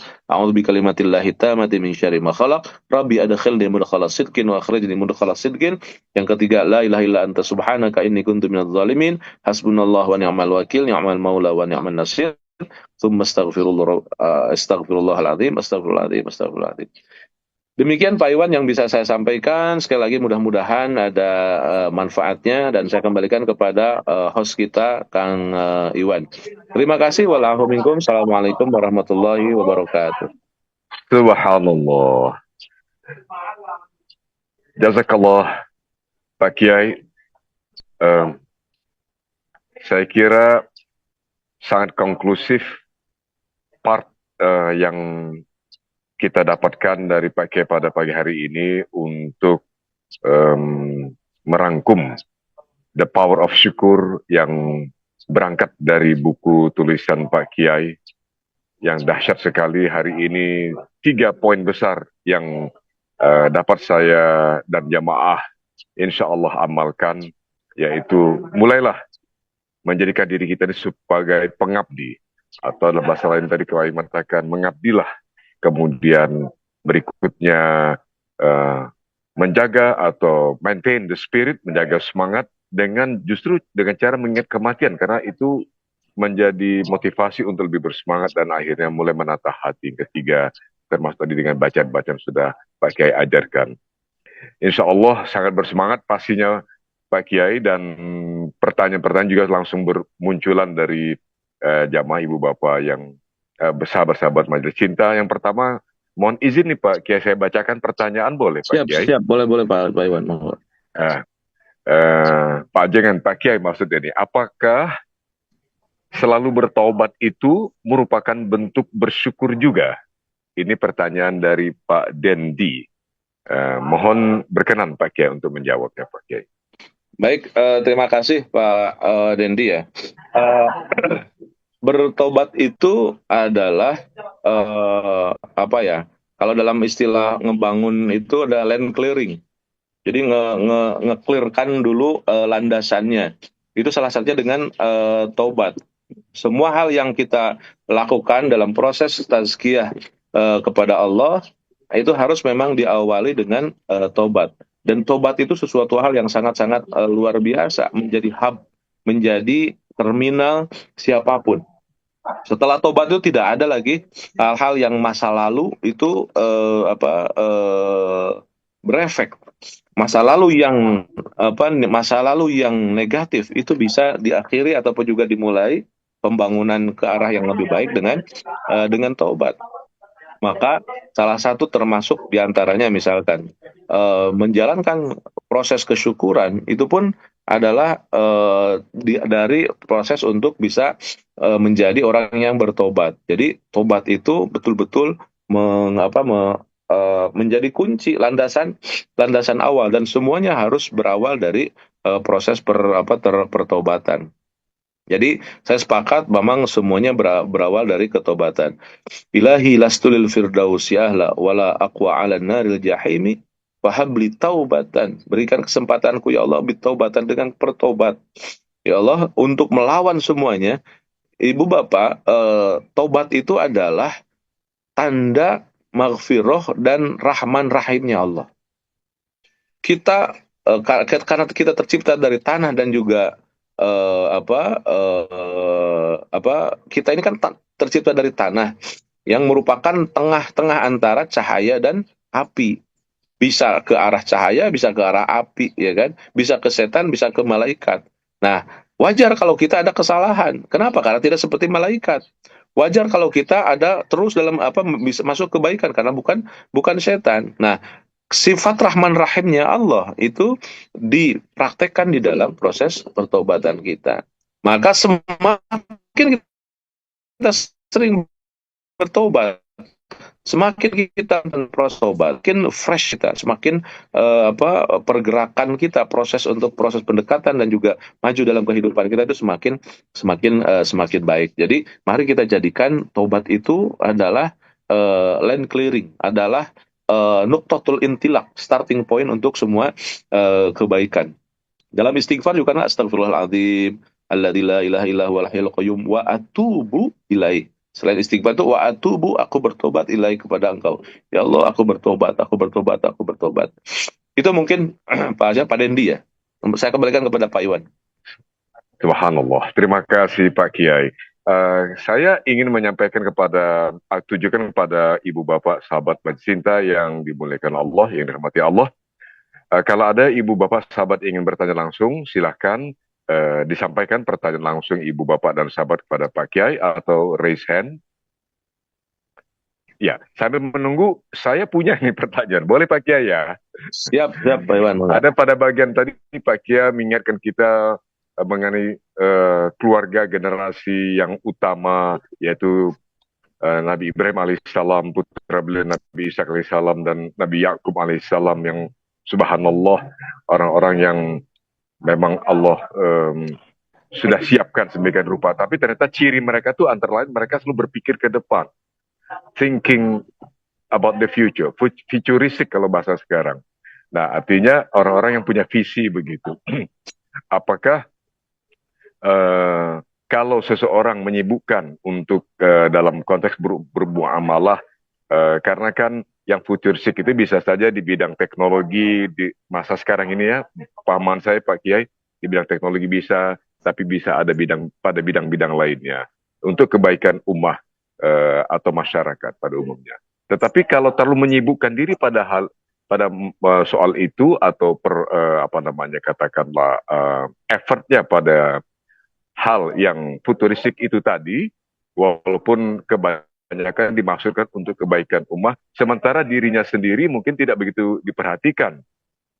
Itu bagaimana itu dalam pandangan Islam, Pak Kiai? Baik,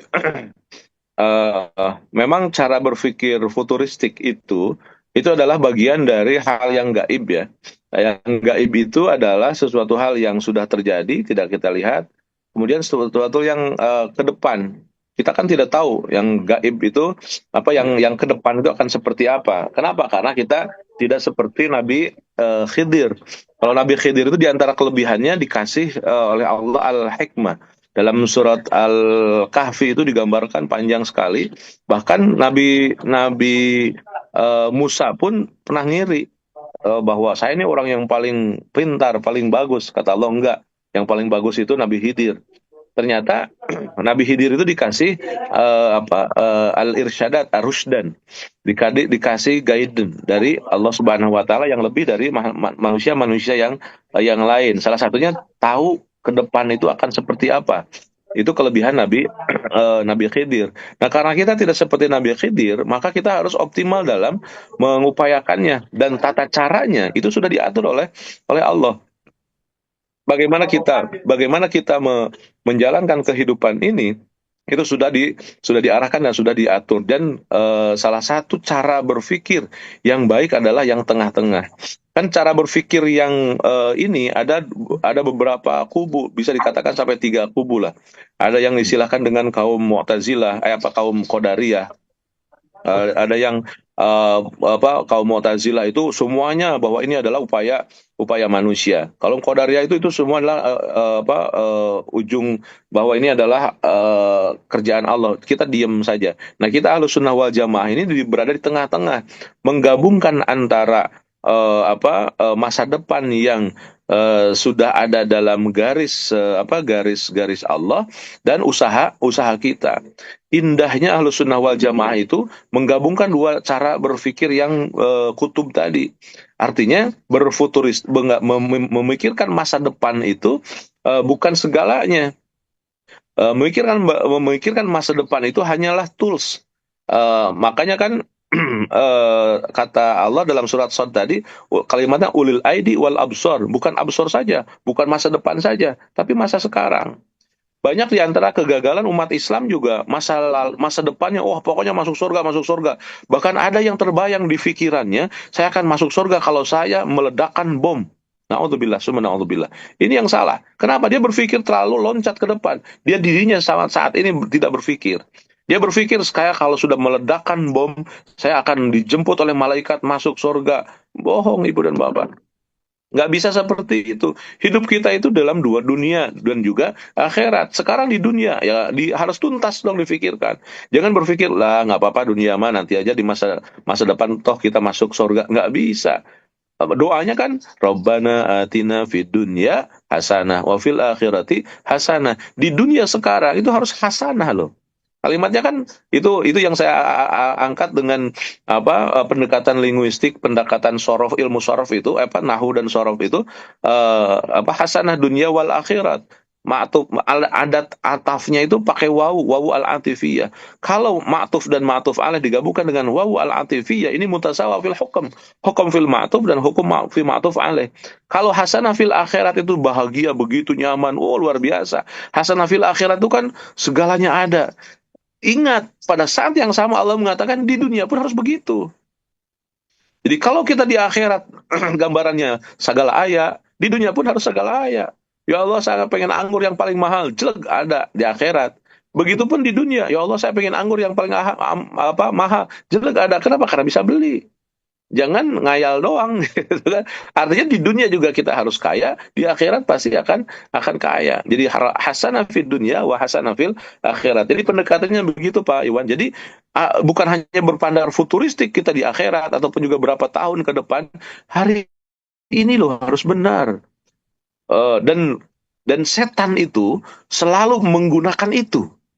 Coba kalau setan itu kalau misalkan orang yang mohon maaf sekali, kalau orang misalkan mau minjem uang lah, nanti tanggal sekian saya akan ada, yakin banget ya kan, belum tentu itu. Yakin banget kalau lagi butuhnya, kalau lagi ini kan saya mintimlah 1 juta saja. Kenapa? Karena nanti di akhir saya akan bla bla bla. Itu belum tentu. Jadi masa lalu itu, masa yang akan datang itu kita harus tawazun, harus semangat. Kenapa? Belum tentu itu kita terjadi. Maka optimalkan apa yang bisa kita lakukan saat ini untuk masa yang akan datang. Nah, jadi memang tidak bisa hanya berpikir futuristik, hanya berpikir ke depan, sementara pada saatnya sekarang kita sama sekali tidak difikirkan. Jangan berpikir nanti di akhirat masuk surga, sementara sekarang kita menjadi oknum yang meledakkan bom yang menghancurkan kantor misalkan. Analogikannya seperti ke sana. Jadi kita harus hasanah di zaman yang akan datang, juga hasanah yang sekarang. Masa yang akan datang itu kan adalah manifestasi dari saat ini. Saat ini kita memilih, maka saat akan datang kita akan seperti apa yang kita pilihkan saat ini. Maka umat Islam itu harus digiring hidup dengan kenyataannya hari ini. Untuk apa? Untuk menata masa depan. Cuman gambaran futuristiknya yang ditentukan oleh Al-Qur'an tadi dua. Pertama adalah bersemangat, kemudian berpikir ke depan. Hari ini adalah kita harus bersemangat. Orang yang tidak semangat kan tidak takwa. Orang yang tidak semangat berarti tidak sukses. Orang yang tidak takwa berarti tidak sukses. Maka hari ini kita harus tata dan hari esok juga pasti demikian. Jadi ada proses keseimbangan antara futuristik dengan saat ini gitu ya. Itu mungkin Pak Iwan yang bisa saya komentari. Terima kasih. Subhanallah. Alhamdulillah. Terima kasih Pak Kiai. Betapa selalu harus mengingatkan diri terkait dengan keseimbangan ini, balance antara yang kepentingan hari ini dan memikirkan yang akan datang. Tentu saja akhirat dalam konteks itu. Indah sekali Al-Quran, indah sekali sebetulnya menjadi Ahlussunnah wal Jamaah, seperti tadi Pak Kiai ingatkan. Izin Pak Kiai, mungkin ada di antara ibu bapak sahabat-sahabat yang ingin bertanya lagi pada guru kita. Monggo silakan, Bro. Mungkin belum ada yang raise hand Pak Kiai. Saya kira mungkin menyimak dengan sangat ini, dengan ada satu yang raise hand. Kita persilahkan dari Ibu Yoyo. Ibu Yoyo silakan bertanya langsung pada Pak Kiai. Bismillah. Assalamualaikum warahmatullahi wabarakatuh. Pak Yoyo ya, maaf, salah saya. Silakan. Ini pinjam nomor istri saya. Oh, siap, Pak. Iya, Pak.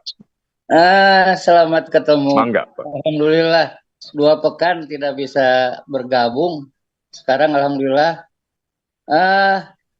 Tadi tertarik kajian dari Ustadz berkaitan dengan sikap limited, unlimited. Di dalam sodakoh ya, atau mengamalkan apa yang dititipkan Allah terhadap kita. Dalam pragmatisnya menyikapi 2 sikap tadi, itu ada hierarkinya. Sementara jangan sampai terjebak bahwa tadi ya, pokoknya kita memberi. Kita sama Allah. Itu etosnya. Tapi dalam pragmatis hidup dalam kehidupan supaya tidak salah kaprah, itu bagaimana hierarkinya antara mengamalkan itu ya. Jadi sehingga kepentingan sendiri, kepentingan keluarga terabaikan. Apalagi orang tersebut mempunyai utang, kadang-kadang ya terlewat gitu satu kewajiban yang harus didahulukan. Petunjuk praktisnya bagaimana mungkin antara sikap limited, unlimited, dua-duanya kan itu bisa diseimbangkan. Assalamualaikum warahmatullahi wabarakatuh. Waalaikumsalam warahmatullahi wabarakatuh. Baik, langsung Pak Iwan ya. Terima kasih Pak Haji Ilman ya.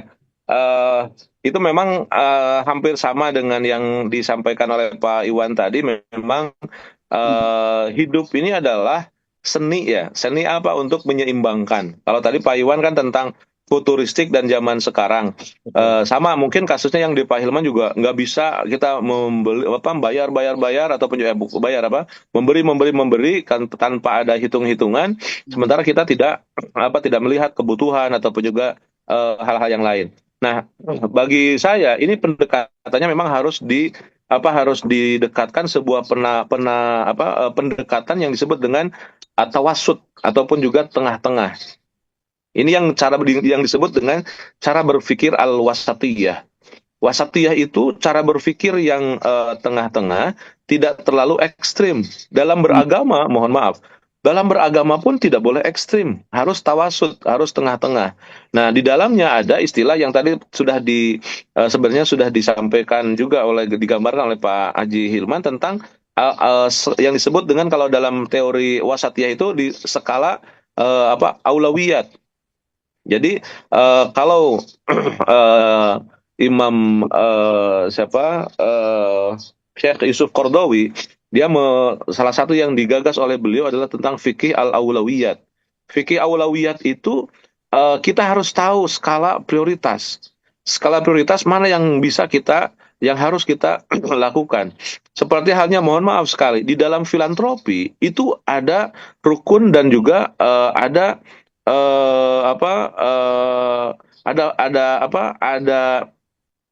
rukun dan syaratnya.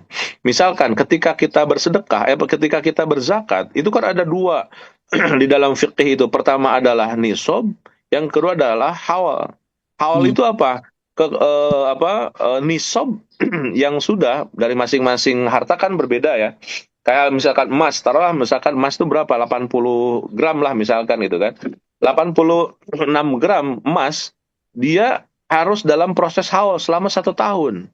Betul. Kalau tidak genap 1 tahun, 11 bulan saja tidak sambung, tidak wajib tidak wajib zakat, tidak wajib dikeluarkan, ya kan? Artinya eh, konsep Allah itu betul-betul menskalakan yang prioritas. Jangan kita sedekah terus sementara anak kita jajan aja susah misalkan, ya kan? Atau kita sedekah saja sementara hutang kita belum terbayar. Bahkan punten, saya nggak begitu setuju kalau misalkan kita punya uang, kemudian kita sedekah untuk apa? Untuk bayar hutang. Ngapain kita sedekah? Yang wajib kita adalah bayar hutang. Niatkan, ya Allah, saya bayar hutang nih. Untuk apa? Untuk nambah. Saya punya hutang 1 miliar misalkan. Datang kita bayar cuma 100.000 misalkan. Boleh nggak? Boleh. Kenapa? Kenapa tidak? Kenapa? Yang penting kita berusaha. Karena Allah baru mampukan kita untuk seperti itu. Ibu dan Bapak, mohon maaf. Kalau banyak di antara kita, kalau kita tidak bisa menyelesaikan hal yang kecil, maka hal yang besar tidak akan kita dapatkan. Ini jebakan Batman. Biasanya di antara kita minjemlah 1 juta, 2 juta, gitu kan? Minjem, gitu kan? Kita punya hutang nih. Kalau kita tidak bisa menyelesaikan yang 1 juta ini, yang akadnya minjem, misalkan, Allah tidak akan beri rizki lebih dari itu. Ini yang paling luar biasa, Ibu dan Bapak. Artinya, aulawiyat yang harus kita lakukan itu sebelum kita bersedekah dengan jor-joran gitu kan. Lihat dulu kewajiban-kewajiban yang harus kita lakukan. Kalaupun belum, ya sedikit-sedikit terus saja. Dan itu peta itu memang harus kita jadikan rel dalam kehidupan kita. Dan maka kalimat, kalau kata almarhum pun Bapak Kiai Haji A.M. Saifullah mentafsirkan kalimat insob, fansob, fa idza faragta fansob. Fansob itu dimaknainya adalah bukan hanya berjibaku dengan optimal, tapi rencana. Jadi kita tuh harus merencanakan sesuatu. Saya ini punya uang sekian, setahun ini harus begini. Saya punya hutang sekian, saya akan begini. Itu kehidupan yang luar biasa dan memang sesuai dengan convert dengan dunia manajerial ataupun juga manajemen dunia zaman sekarang harus ada proses perencanaan ya. Karena fa innal ladzal 'aish fin nasab, kenikmatan hidup itu dalam rencana. Ya Allah, saya tuh ingin berencana. Rencananya A, B, C, D. Rencana ini begini-begini. Kenapa saya? Di antara, itu kan bagian dari setting the goal. Di antara setting the goal itu kan harus real. Ya Allah, saya akan mendapatkan omset di tahun ketiga itu 3 miliar. Kenapa? Karena tahun pertama saja sudah 1 miliar. Perkembangan saya, SDM saya bisa mengcover sampai growing di angka 1 miliar misalkan. Maka wajar kalau 3 tahun kemudian saya menargetkan 3 miliar. Nah, artinya cara berpikir Islam pun tidak bombastis langsung buat ke atas, langsung ke akhirat gitu kan. Tapi betul-betul ada step by stepnya dan itu real. Realitanya memang harus kita lihat. Maka cara berpikir yang aulawiyat, skala prioritas itu sangat-sangat harus dikaji. Jadi tidak ekstrim. Nah, dalam hal ini ada satu saya punya guru di Mesir dulu namanya Profesor Dr. Fahmi Huwaidi. Tahun 90-an beliau mengeluarkan satu buku namanya At-Tadayyun Al-Manqus. At-Tadayyun Al-Manqus itu beragama yang ribet, beragama yang kurang. Nah, salah satunya itu. Jadi beragama itu tidak boleh ada yang kurang. Dia sedekah, tapi hutangnya misalkan tidak kelar-kelar misalkan. Itu pun tidak al-manqus. Kemudian Pak Fahmi Huwaidi itu menggambarkan, dia sering ke Mekah gitu. Tapi tetangganya misalkan sangat susah sekali untuk mendapatkan banyak kebaikan misalkan. Itu pun salah satu yang difatwakan oleh Fahmi Huwaidi, haram hajinya, haram umrohnya kalau dia tidak bisa melihat potensi yang ada dalam kehidupan dia, sementara dia loncat langsung ingin berkali-kali menembus ke hari ataupun juga ke ibadah umroh ataupun ibadah haji. Ibu Bapak, dalam manasik itu sering saya ceritakan tentang kisah di abad ke-12 ya, yang digambarkan oleh seorang ulama besar namanya Abdullah bin Mubarak. Abdullah bin Mubarak itu menggambarkan dia itu akan berangkat haji dan nggak jadi. Kenapa? Karena gara-gara tetangganya kelaparan. Tetangganya tuh janda punya anak 3, kemudian kelaparan. Untuk makan saja sampai ngambil daging kuda yang sudah mati, bangkai kuda digodok untuk apa? Untuk bisa makan anaknya. Ditanya oleh Abdullah bin oleh siapa? Oleh namanya Ali Al-Muwafaq ya. Kenapa? Saya sudah 4 hari tidak makan. Ali Al-Muwafaq itu uang untuk hajinya diberikan ke tetangganya. Saya malu sama Allah katanya. Saya mau berangkat ke Mekah, sementara tetangga saya sudah 3 hari tidak makan. Ternyata apa yang terjadi? Abdullah bin Mubarak mimpi ataupun juga merasakan di Mekah itu ada dialog antara malaikat. Kata malaikatnya begini, semua orang yang wukuf di Arafah tahun ini berjumlah 6.000, tidak ada yang diterima. Tapi kata malaikat yang satu, ada berita dari Allah, 6.000 jamaah yang ada di Arafah itu dikabulkan karena kesolehan satu orang dari negeri Syam namanya Ali Al-Muwafaq dan tidak datang di Mekah. Tapi dia memiliki mental haji.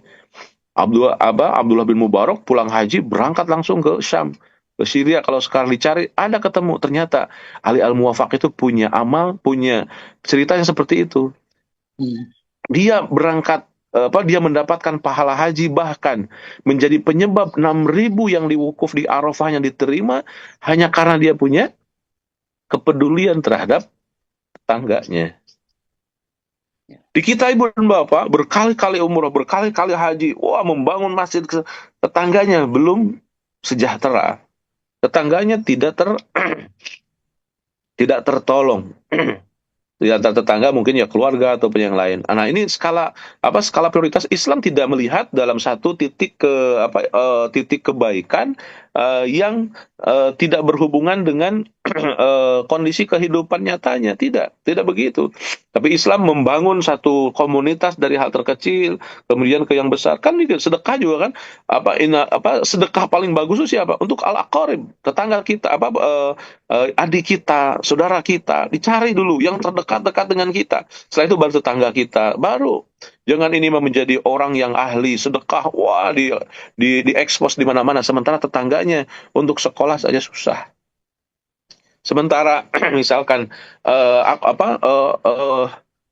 orang-orang yang karibnya dia susah sekali untuk mendapat. Kenapa? Karena itu tidak diekspos di media. Naudzubillah summa naudzubillah. Maka attitude ataupun juga di dalam dalam agama kita menggambarkan bahwa at-tawazun kesetaraan ataupun juga kesamaan itu merupakan sebuah nilai dan juga seni untuk menyeimbangkan hal tersebut. Jadi dari sisi skala aulawiyatnya juga harus kita pandai menakar. Jadi tidak hanya satu arah. Itu yang terinspirasi dari buku judulnya At-Tadayyun Al-Manqush, beragama yang ribet, beragama yang kurang lah, beragama yang salah. Ongkoh beragama, ongkoh bertakbir, tapi di dalam hatinya kebencian. Itu pun juga tidak baik ya. Itu mungkin saya kembalikan kepada Pak Iwan. Makasih. Subhanallah. Mudah-mudahan setelah menjawab pertanyaan Pak Hilman tadi yang pakai nomor telepon Bu Yoyo tadi kata beliau. Pak Kiai, subhanallah waktu berjalan terus. Saya harus menghargai waktu dan jadwal Pak Kiai yang padat sekali, sekalipun di hari Sabtu ini. Tentu saja Ibu, Bapak, sahabat Majelis Cinta menyampaikan penghargaan yang sebesar-besarnya atas waktu dan semua bekal ilmu yang telah Pak Kiai berikan kepada kami semua, terkait khususnya dengan inti dari buku The Power of Syukur, buku yang Pak Kiai tulis. Dan tadi kita sudah dapatkan ilmu di bagian keempat dari series The Power of Syukur ini, yang tentu saja akan diingat oleh jamaah, ibu, bapak, sahabat Majelis Cinta yang dirahmati Allah.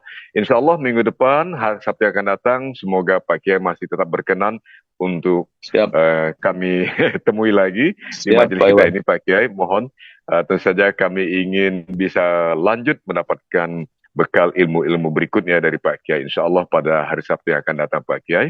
Siap, sementara Kami mohon kesediaan Pak Kiai untuk menutup dengan doa dan muhasabah.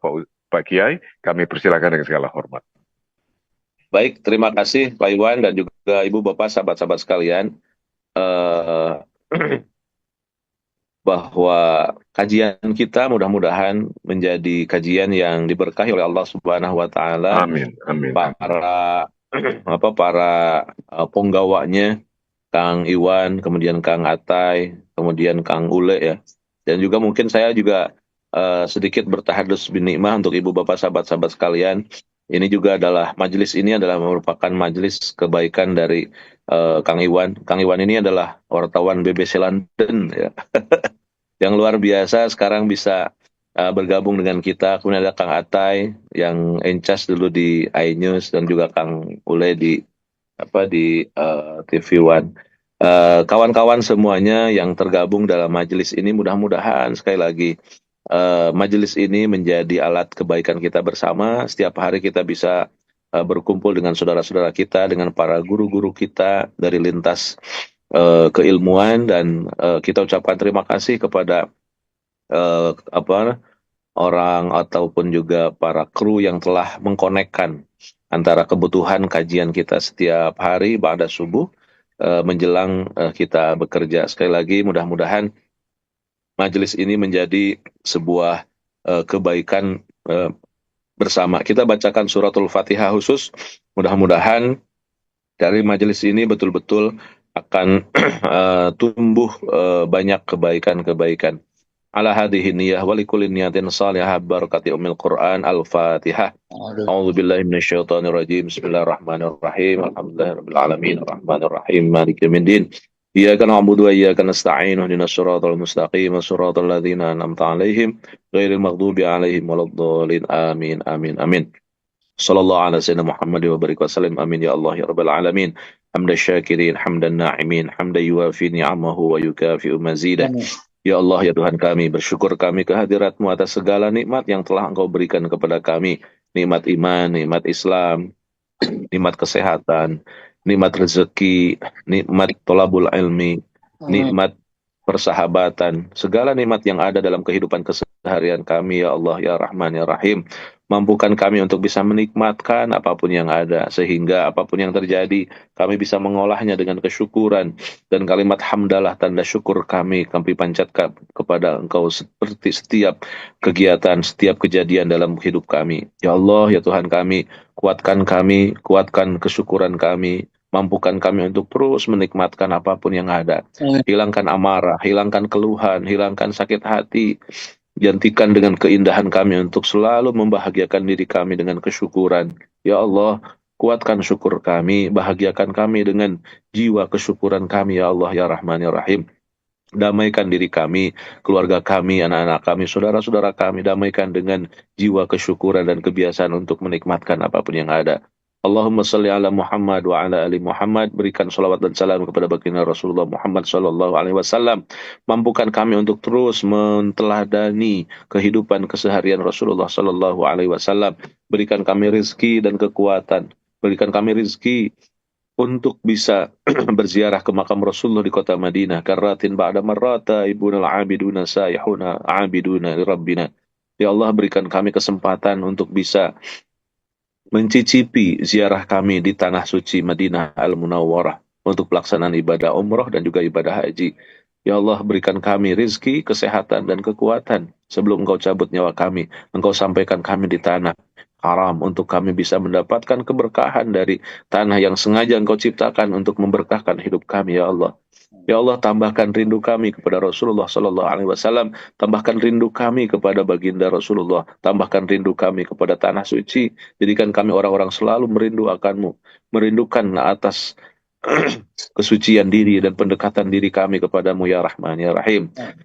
Allahumma innaka ta'lam anna hadhihi al-quluba qad ijtama'at ala mahabbatik والتقت على طاعتك وتوحدت على دعوتك وتعاهدت على نصرة شريعتك فوثق اللهم رابطتها وأدم ودها واهدها سبلها واملأها بنورك الذي لا يخبو واشرح صدورها بفيض الإيمان بك وجميل التوكل عليك وأمتها على الشهادة في سبيلك إنك نعم المولى ونعم النصير. Ya Allah, ya Tuhan kami, Engkau yang maha tahu, bertautan hati di antara kami. Berkumpulnya kami di majelis cinta ini adalah karena Engkau. Karena kami ingin mendapatkan ridha dan maghfirah darimu. Wawasiqillahumma rabitotaha. Maka setiap hari perkuatlah tali silaturahim di antara kami.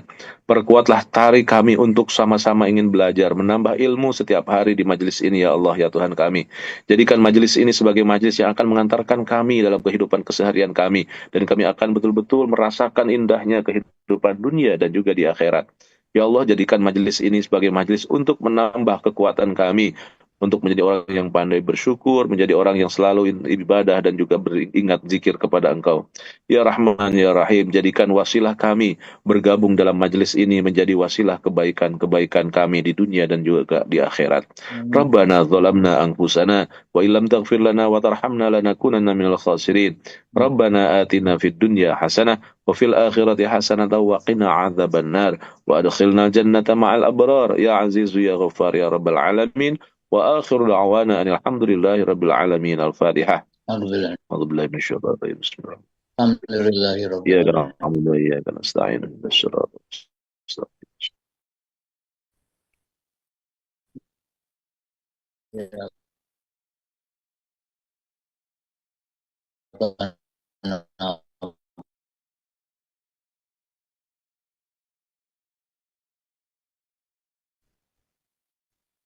Maaf jika kami.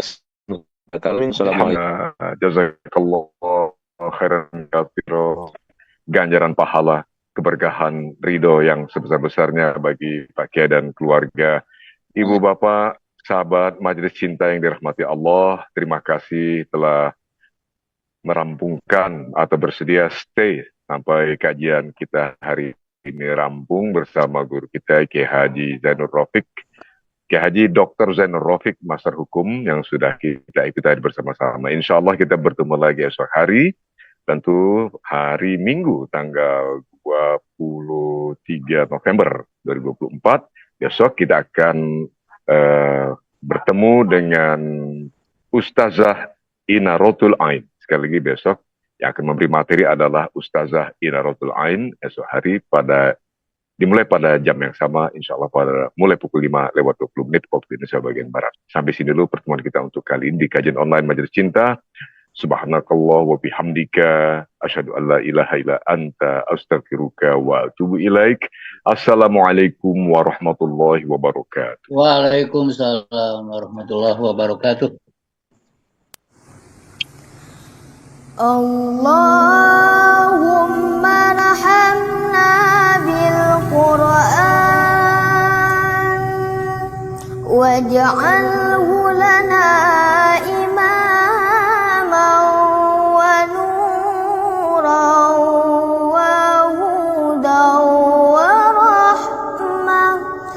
Allahumma dzakirna minhu ma nasina wa 'allimna minhu ma jahilna warzuqna tilawatahu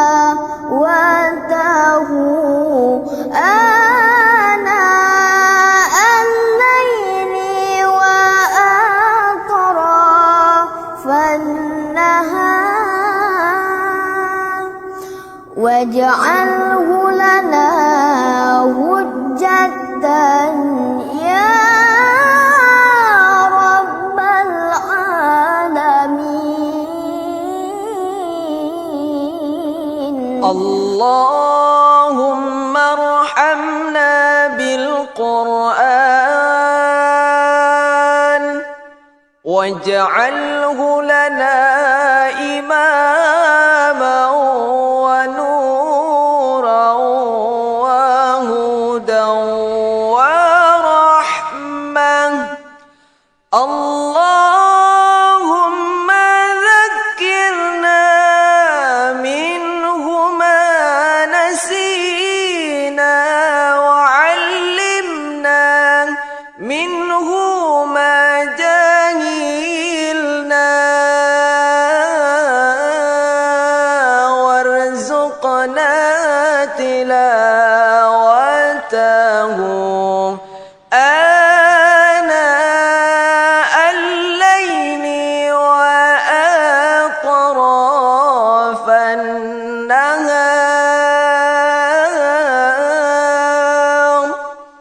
واجعله لنا حجة يا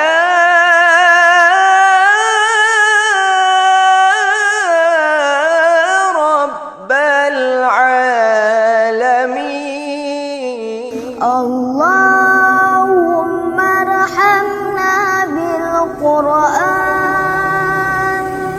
واجعله لنا إماما ونورا وهدى ورحمة. اللهم